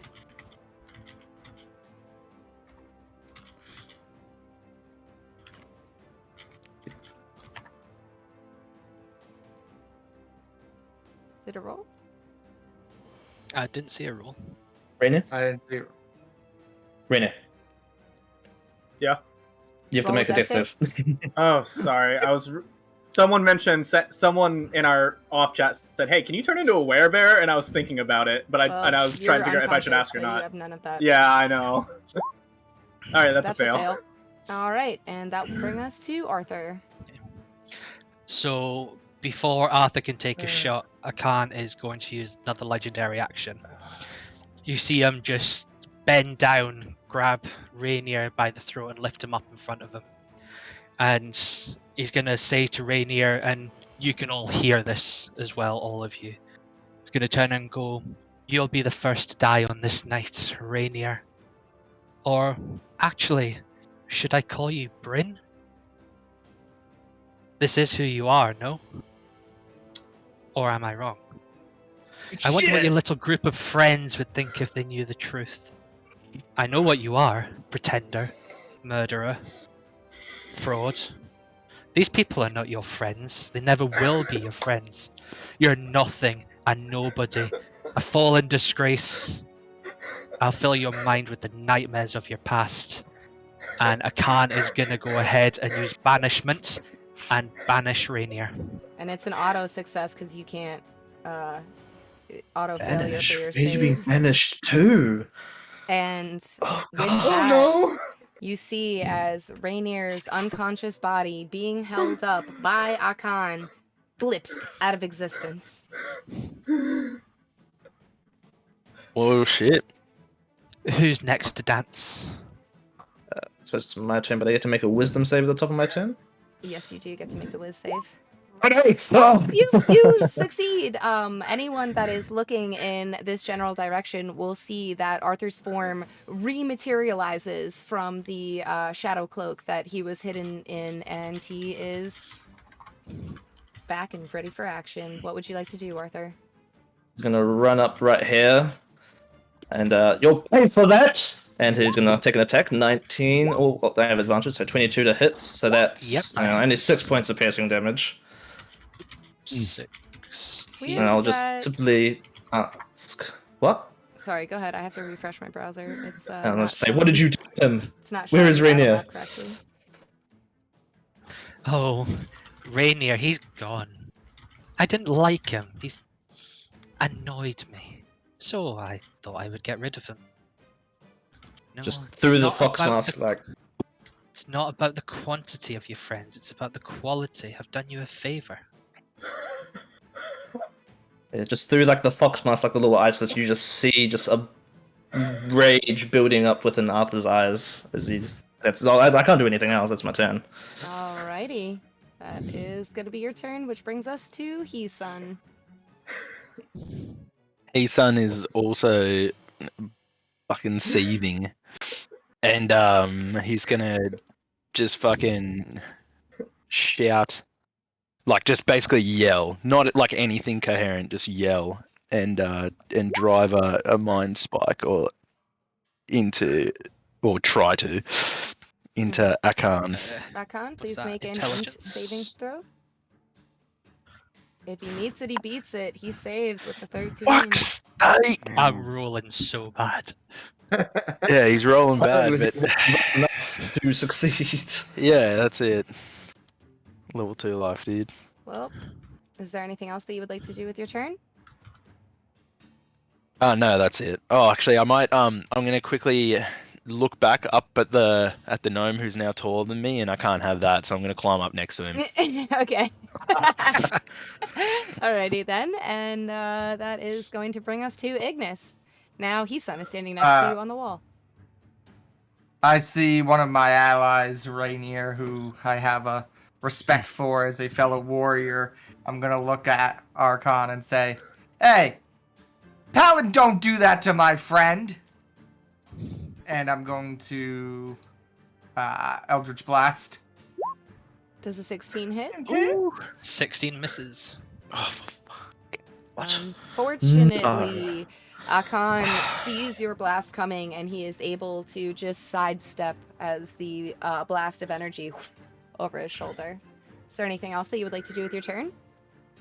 I'm gonna look to He-Sun, and I'm just gonna look down behind us and just go. You can't leave, I don't think. You're trapped. I don't anyway. think we can either, but we can Trapped. hide our best. We don't know that, but Alrighty.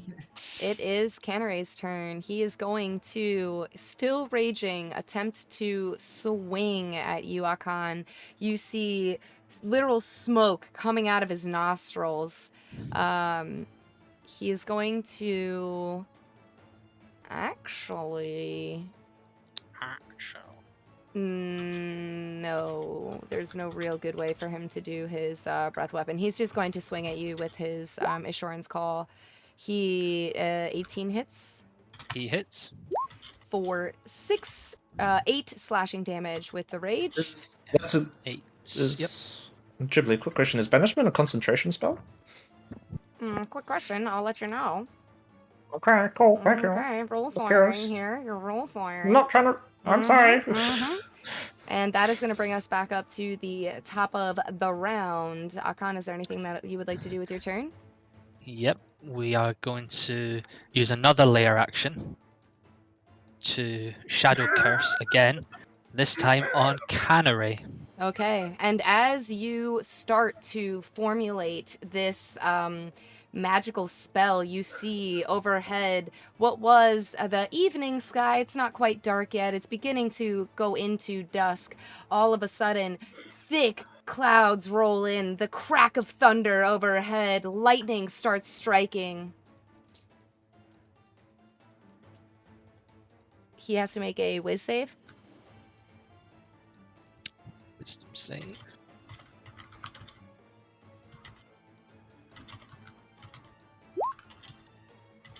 All right, Canary rolled an 18 on a wisdom save. What a wise boy he is. With a -1. He is wise. Uber wise. So He doesn't know much, but he knows lightning. Does he save on the Shadow Curse, Akan? Oh, he knows Shadow Curse, I mean. No, he doesn't. No! Oh, shit.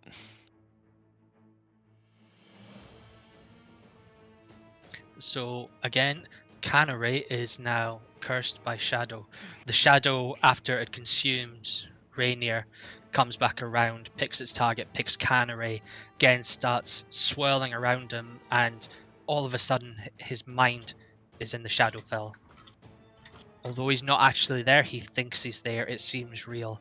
Again, he is now paralyzed with fear, and again, all attacks against him are with automatic advantage. He looks like a sexy statue, though, with his giant Assurance call, just striking a pose. Just throwing that one out there. And that will bring us to Diastri. And Diastri, feeling like this is maybe the end, just gonna scream out, "Ka!"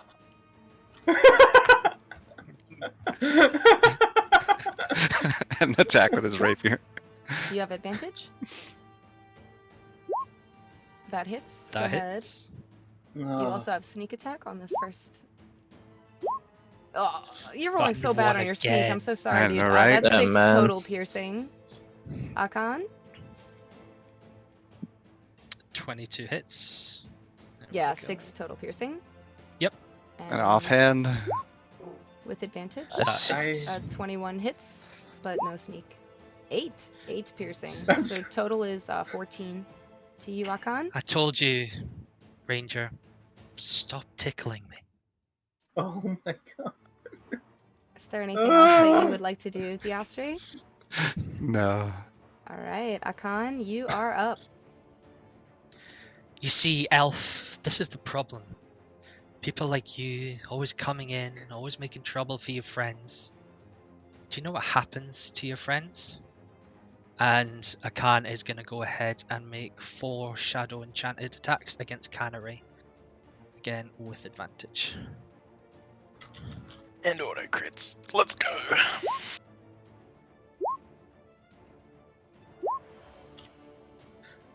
I think all 4 hit. They will go ahead and roll damages.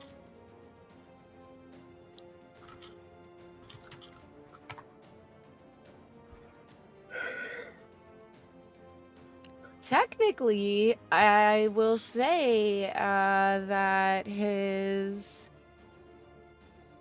rage and he's still raging because he has not been knocked unconscious and it hasn't been his turn. Last time it was his turn, he has attacked you. So I will say he will take half damage on that. It is still, I'm doing math, enough to knock him unconscious, but it is not insta-death as Canary falls with a very heavy thud onto the ground. Boom! And he is knocked unconscious. Is there anything else you would like to do with your turn, Akan? You see, Elf, I told you. And that will end his turn. All right, Arthur, you are up. Just behind him, Arthur's gonna say, "How about you attack someone that can actually fight back, you coward?" And I'll make attacks again. Ah, missed 13. Yep. That's all. I can't do anything else. Alrighty. With that, Akan will use his legendary action. Elf, you seen what happened to your paladin, didn't you? And again, he's just going to reach down and pick up Canary. He can't quite hold him up by the throat like he did with Rainier. Canary's just a big boy, but he's still going to be able to hold him up to his feet. And he's going to turn round and he's going to look at them. And he's going to say, "You see these dragon bones on my armor? Serial killer of House Chrysalis? Oh, I know all about you, murderer. Oh, your beautiful twin sister, Setsira, right? Oh, I know. You haven't seen her in years. But don't worry, I've been taking good care of her. I'll make sure she bleeds. She never cries for you, never begs for you. She doesn't even remember you exist." And Canary is going to be banished. Bloop! You see as his physical form just zips out of existence. Alright. And with that, that will be Hisun's turn. You can just kill us, dude. You know that, right? You don't have to be. Oh my god. Eyes red. Pulls out his smithing hammer and some sort of like rivet maker and just fucking hammers it in and just yells again and tries to drive another spike in. So that's another intelligence saving throw, DC 13. One day I'll He hit. saves. One day you'll hit. One day you'll hit. Unfortunately, he saves. Oh no. Is there If my DC was higher, it would be better, but 13. anything else that you wish to do with your turn? No, there's nothing else I can do. Alrighty, Ignis, you're up. I'm going to look at Hisun and just be like, you want to just charge right in? We could just charge. We And I'm could. gonna Eldritch Blast. Oh, he crits! Let's go. Nice. Roll damage, roll damage. Roll good. Big Kick damage. his ass. Big damage. Huge damage. Oh, Oop, oh. there's also an additional because of my curse. There's an additional 2 because of my curse. So 15 force damage total. Nice. Good damage Is with that courage. 2? That 2 would also be doubled, technically. So that would be wait, is that a dice 17. roll though, or is it a static number? No, never mind. Then never it's mind. not doubled. It's only not, double it's- dice. 15 damage. The most damage done to him. I'll take it, maybe. And is there anything else that you would like to do with your turn as you watch finally the impact of your Eldritch Blast? You see as it hits into full just front on the chest of Akan. I'll say to him, yeah, take on someone your own size. And stand up really tall on the wall. Alrighty. And that's going to bring us back to the top of the round. Akan, is there anything that you would like to do? Someone my own size, you say? And No. he will use the layer action Shadow Curse. Need you to roll a Wisdom save. And this is on, on Ignis. Ignis, you fail. After the shadow pulls out of Canary, it kind of very lowly just swoops along the floor like smoke, like mist. Starts coming up your legs, wrapping around your body. You feel paralyzed, can't move. Your mind again teleported straight to the shadow realm. You don't know where you are. You don't know who you are. Your nightmares are just keep coming back to you. And that will bring us to Diastri.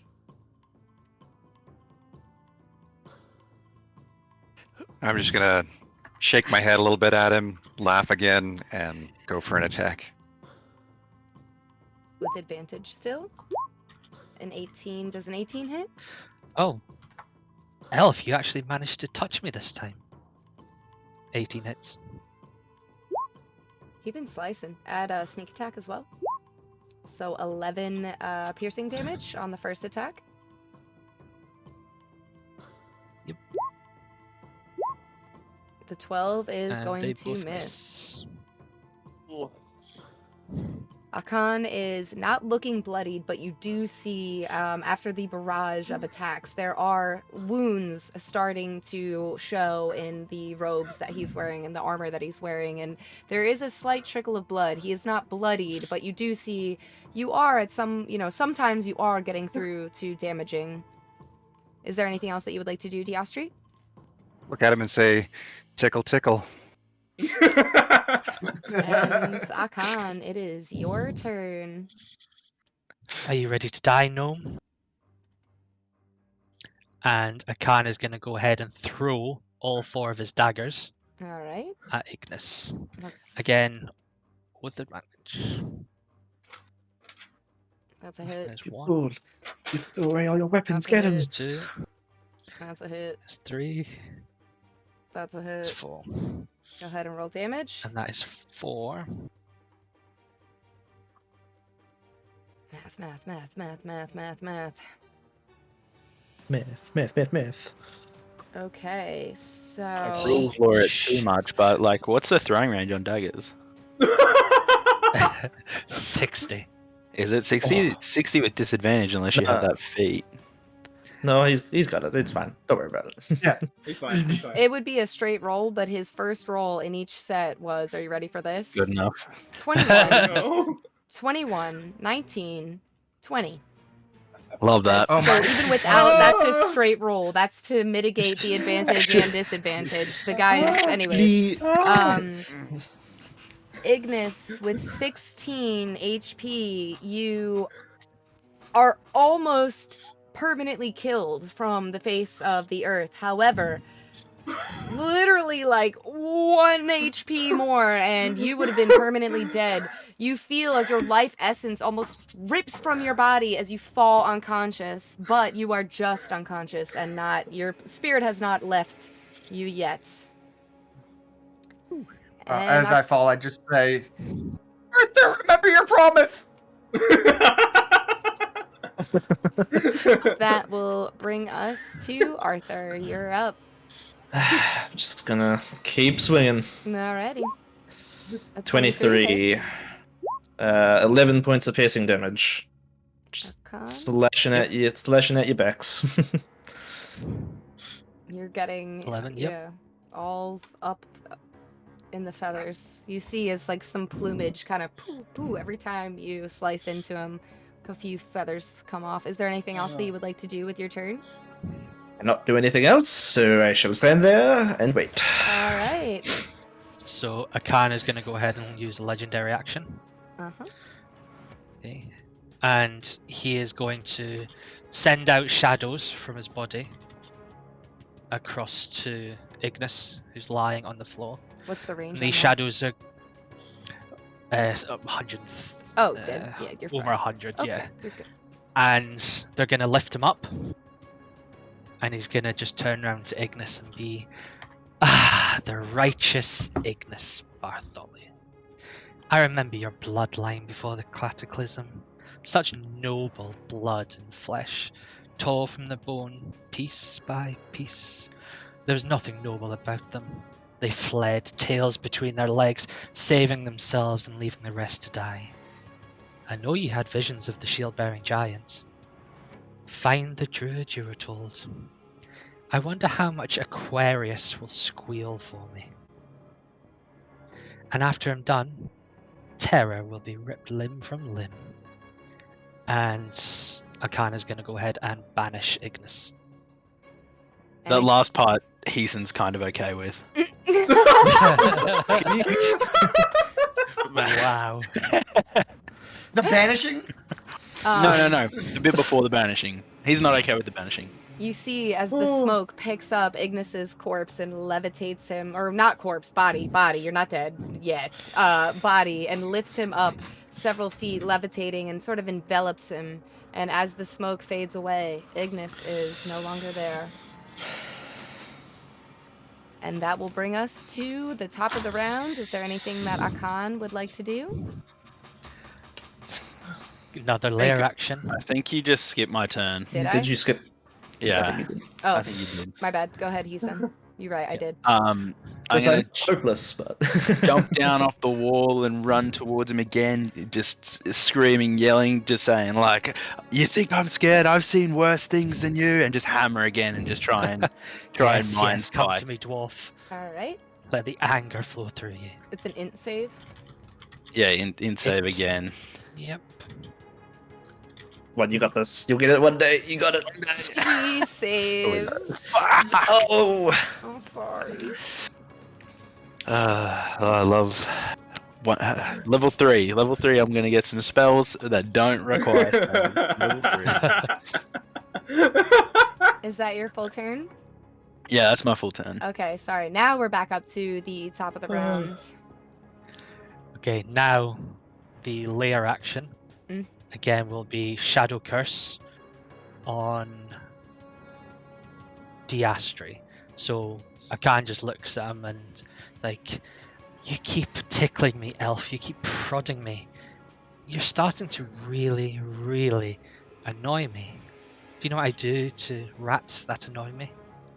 And I need you to make a wisdom save." He would have loved Ignis's hat.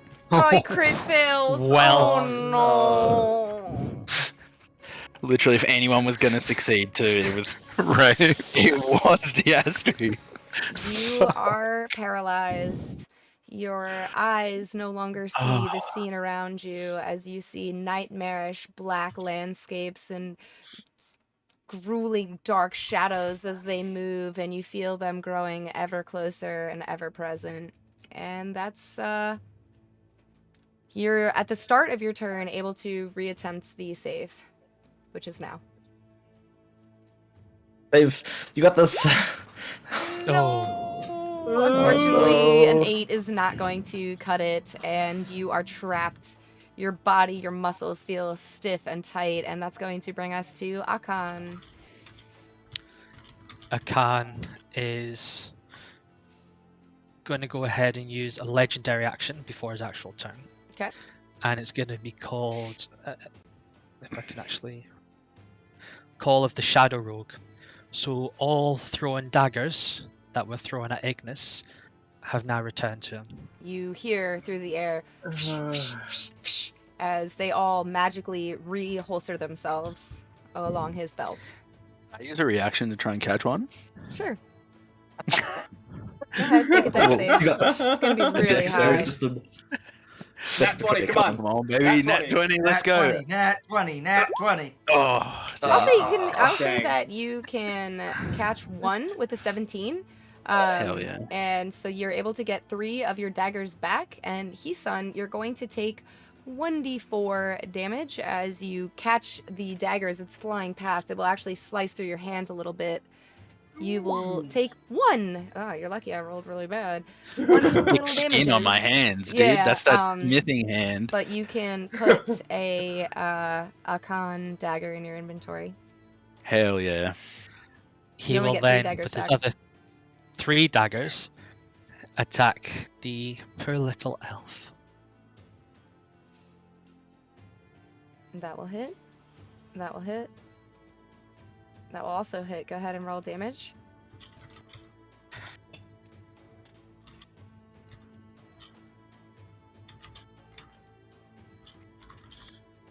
All right. So you are knocked unconscious, Austihr, as your body slumps first to your knees as you try to resist, and the consciousness, the light, you're stuck in the Shadowfell. You see a very, very black purple essence, and then nothing. And that's gonna bring us to Arthur. This is more for Hisun's sake, but you can see Arthur as you're standing there is like visibly shaking. He's like terrified, but he's still standing his ground. He's going to attack again. Is this at advantage? That's not at advantage because he's unconscious. Yeah.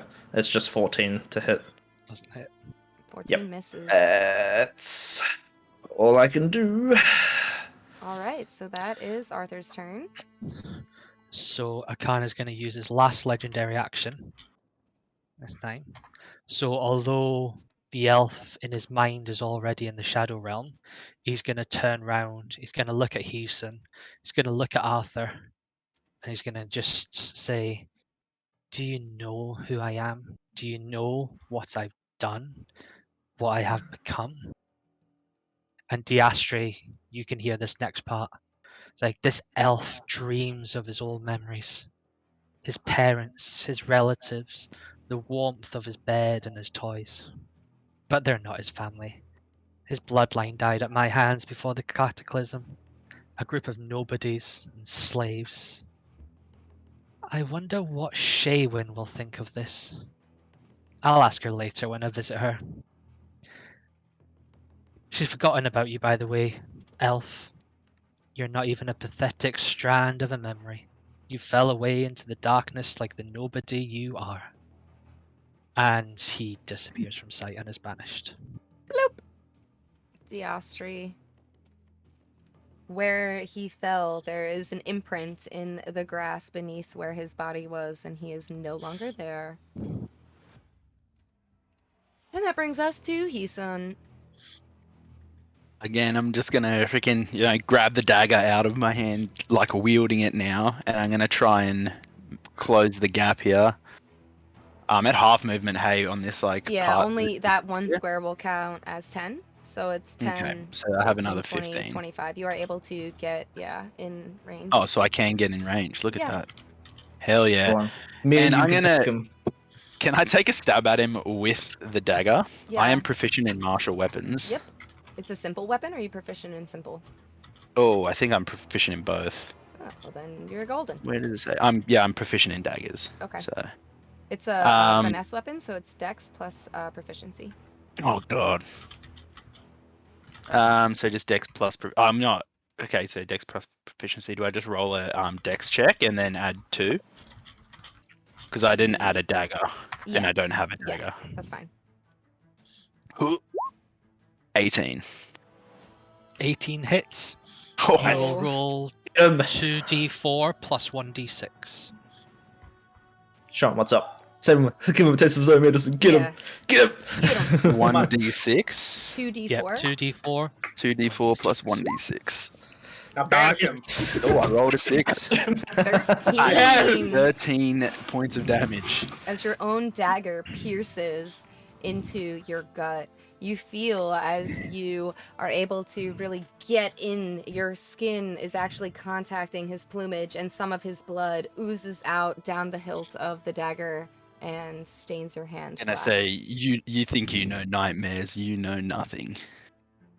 With my hand. Silence, dwarf. I'll get to you. And that's top of the round. I think we all know what's coming. Gonna go ahead and use the layer action. But this time, the layer action is gonna be a shadow entity. So, Arthur, a shadow entity, which it doesn't take on any certain form, it's not a creature, it's not a beast. You don't know what it is, but it just appears in front of you. I need you to go ahead and roll a wisdom save. Don't worry, guys. I got this. Easy. Wisdom save. That's Failed, Very unfortunately. close. Son of a bitch, dude. So you take 9 necrotic. 9 necrotic damage. Okay. And Akan is then going to look at you and say, I think it's about time we end you. And he's going to attack you with his 3 daggers. Obviously not at advantage. Oh, That's a crit. The second 2 don't hit though, so it's a crit. But then the second one. What? fuck me. Arthur.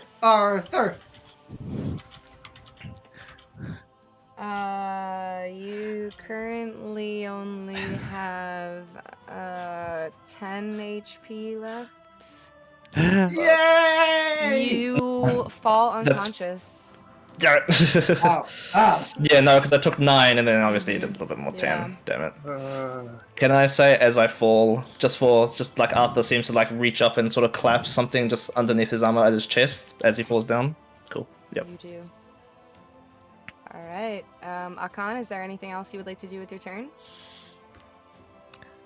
Nope, I will finish my turn. Okay. Arthur, I'm going to need you to make a death saving throw. Oh. Yeah. Is that just a standard D20 or? Yeah, you see on your cheat where it says death saves, just click where it says death saves. 16. You passed. That's one success. Very nice. Woohoo! That will be your turn. Akan, since he got his legendary actions back at the top of the round, he's not even gonna lift up Arthur. He's just lying on the ground.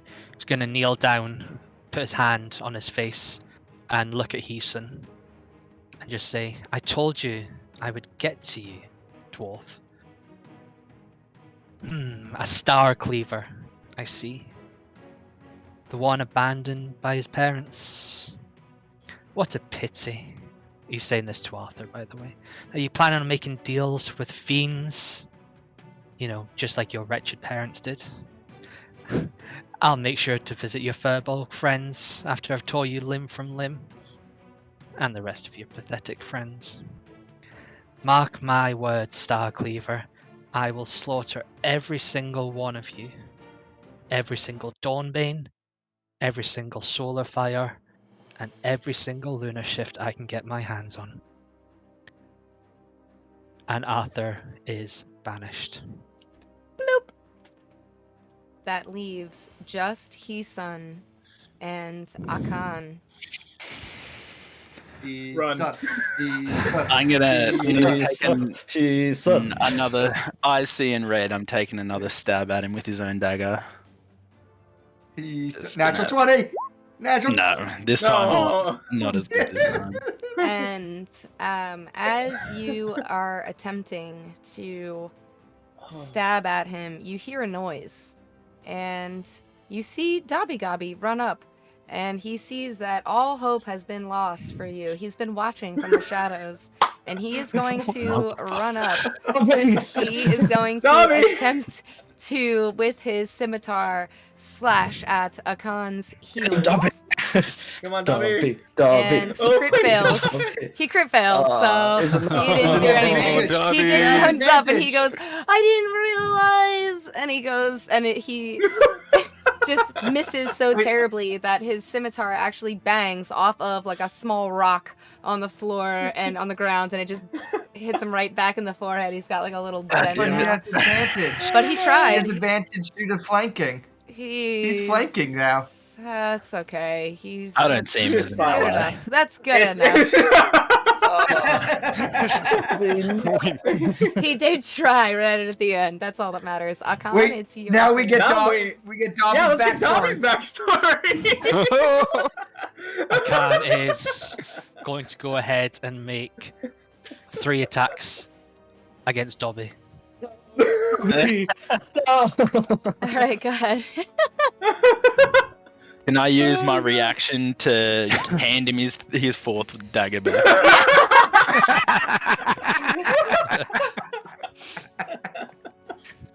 The first one actually misses, but the second 2 attacks ring true. Go ahead and roll damage. Oh my god. Oh god. How do you want to permakill Dobby the Gobby? No! I'm just gonna grab him and hold him up in front of Heesun. Say, is this your little friend that you were looking for? Right. And I'm just gonna throw his body across the grass, across the ruins. Friend is You want to roll a dexterity check to see how far you throw him? Oh Sure. god! Pretty fucking far. All right, he goes 25 feet. Yep, that's Oh shit! 10, 15, 20, 25. His body lands with a crash and a thud, and fragments of bone and skull and brain matter all over the floor. All right, that's gonna be your turn, Akan. That brings us to Heesun. Just another stab. I would say, friend is a loose term, and stab at him again. Holy crit! 22. That's 4d4 plus 2d6. Yep. So 4d4 plus 2d6. Heesun. 20 damage. That's 20 damage.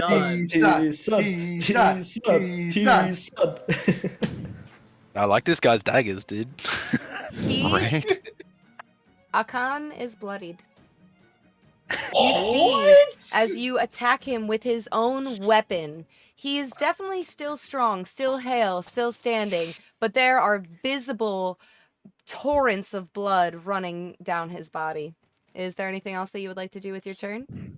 No, that's everything. That's all I've got. All right, Akan. Heesun. I'm just stabbing at him with everything. Top of the round, gonna shadow curse All right. Heesun. Make So Heesun, I need you. Wisdom Sorry, yeah, save. wisdom Natural 20. save, please. Wisdom save. Natural 20. Pray another 20, nat yeah. 20. Nat 20. Come on. He got it! He beat Oh my God. He is not paralyzed! Yes. Heesun. Quite the little survivor you are. Well, I guess I can still finish you off. And he's gonna go ahead and take 3 attacks at you. All at once. Please. Okay, hold on. The first 2 miss. The third one hits. Without that advantage. Ooh, baby. Heesun, you're gonna take 12 damage, 6 piercing, 6 necrotic. Ooh. I'm looking hurt very hurt. Staggered breath, hand on one knee. Tell you what, Heeson Sabrak. If you succumb to me, I'll let you keep my dagger. Ooh. But you have to kneel down in front of me. My turn. Yeah. Dwarves succumb to no one, and just stab at him again. He's son. 20, 30, 20. He's son. 20 hits. Go ahead and roll 2d4 plus 1d6. 10 more damage. 10 more damage to Akan. And that will... Is that the end of your turn, None of us are there to see this. Yes, that is the end of my turn, yeah. Okay, Akan. We just gaslight he's done later on, being like, it never happened. I need Heeson to roll another wisdom save. Come on. Unfortunately, the magic. It was never gonna hold up. Yeah, it takes hold of you. You feel. I told you, dwarf, you should have succumbed to me. And on Akan's turn, he's gonna go ahead and okay. All right. He's gonna go ahead and attack you with his 3 daggers. Oh, I rolled 4 by accident. That's okay. Just roll damage 3 Yep, times. they all hit. Yep.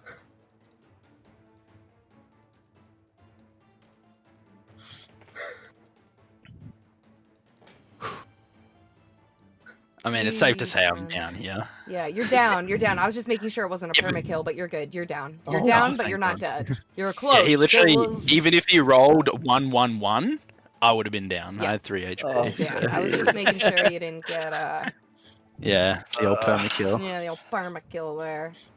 All right, you are now unconscious. He's eyes just bloodshot red, veins bulging on my forehead with the knife there, trying to stab him again, and then I just go limp. All right, so, would he have to roll a death save? No. No? Next Do turn. I still get a legendary action? No, that was the end of your turn to attack him. Oh, so sorry. Now, so yes, I'm not doing anything else. Yep. Okay. Yep. Sorry. All right. So now it's Heeson's turn. Heeson, would you like to roll a death save, please? I'm sure you don't want to. You have to. Oh, That's I failed. one fail. Now, Akan. So Akana's gonna go ahead and use his legendary action, Call of the Shadow Rogue, and pull the other dagger from your hands. Oh, ow, dude! No. Yikes! Ooh. That almost hurts more than having your backstory revealed. Yeah. He's then gonna kneel down and rest his hand on your chest. Gonna say, "You know, dwarf, I like you. Do you remember anything? Do you remember your group sitting there? Lambs to the slaughter? It was so easy, kill after kill. Mortal after mortal, watering the ground with your blood. Tell me, what type of man falls deep into the Underdark and returns? Only a man whose self-worth is next to nothing, I would say. I mean, my aberration that you met down there had no need for misery for consuming a soul like yours. I pity you, Heeson, for how worthless you truly are. You will live on this night. Deep inside the Shadowfell, there's an artifact. I want it. I need it. It's too powerful for mortal men and beasts to use, but if you get this for me, well, I may be willing to trade, for I am a master trader after all. You felt the power that I hold from the moment we met. Find this artifact, and when you do, I will retrieve what's left of you. Be warned though, certain death does await you and your party. It's everywhere. Hide amongst the shadows. They will be your ally. And while you're there, seek out the necromancer.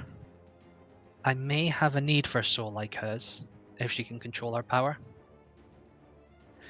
Then you just start feeling cold and tired, You're barely able to open your eye and see Akan. The shadows are forming around you, forming around his hands.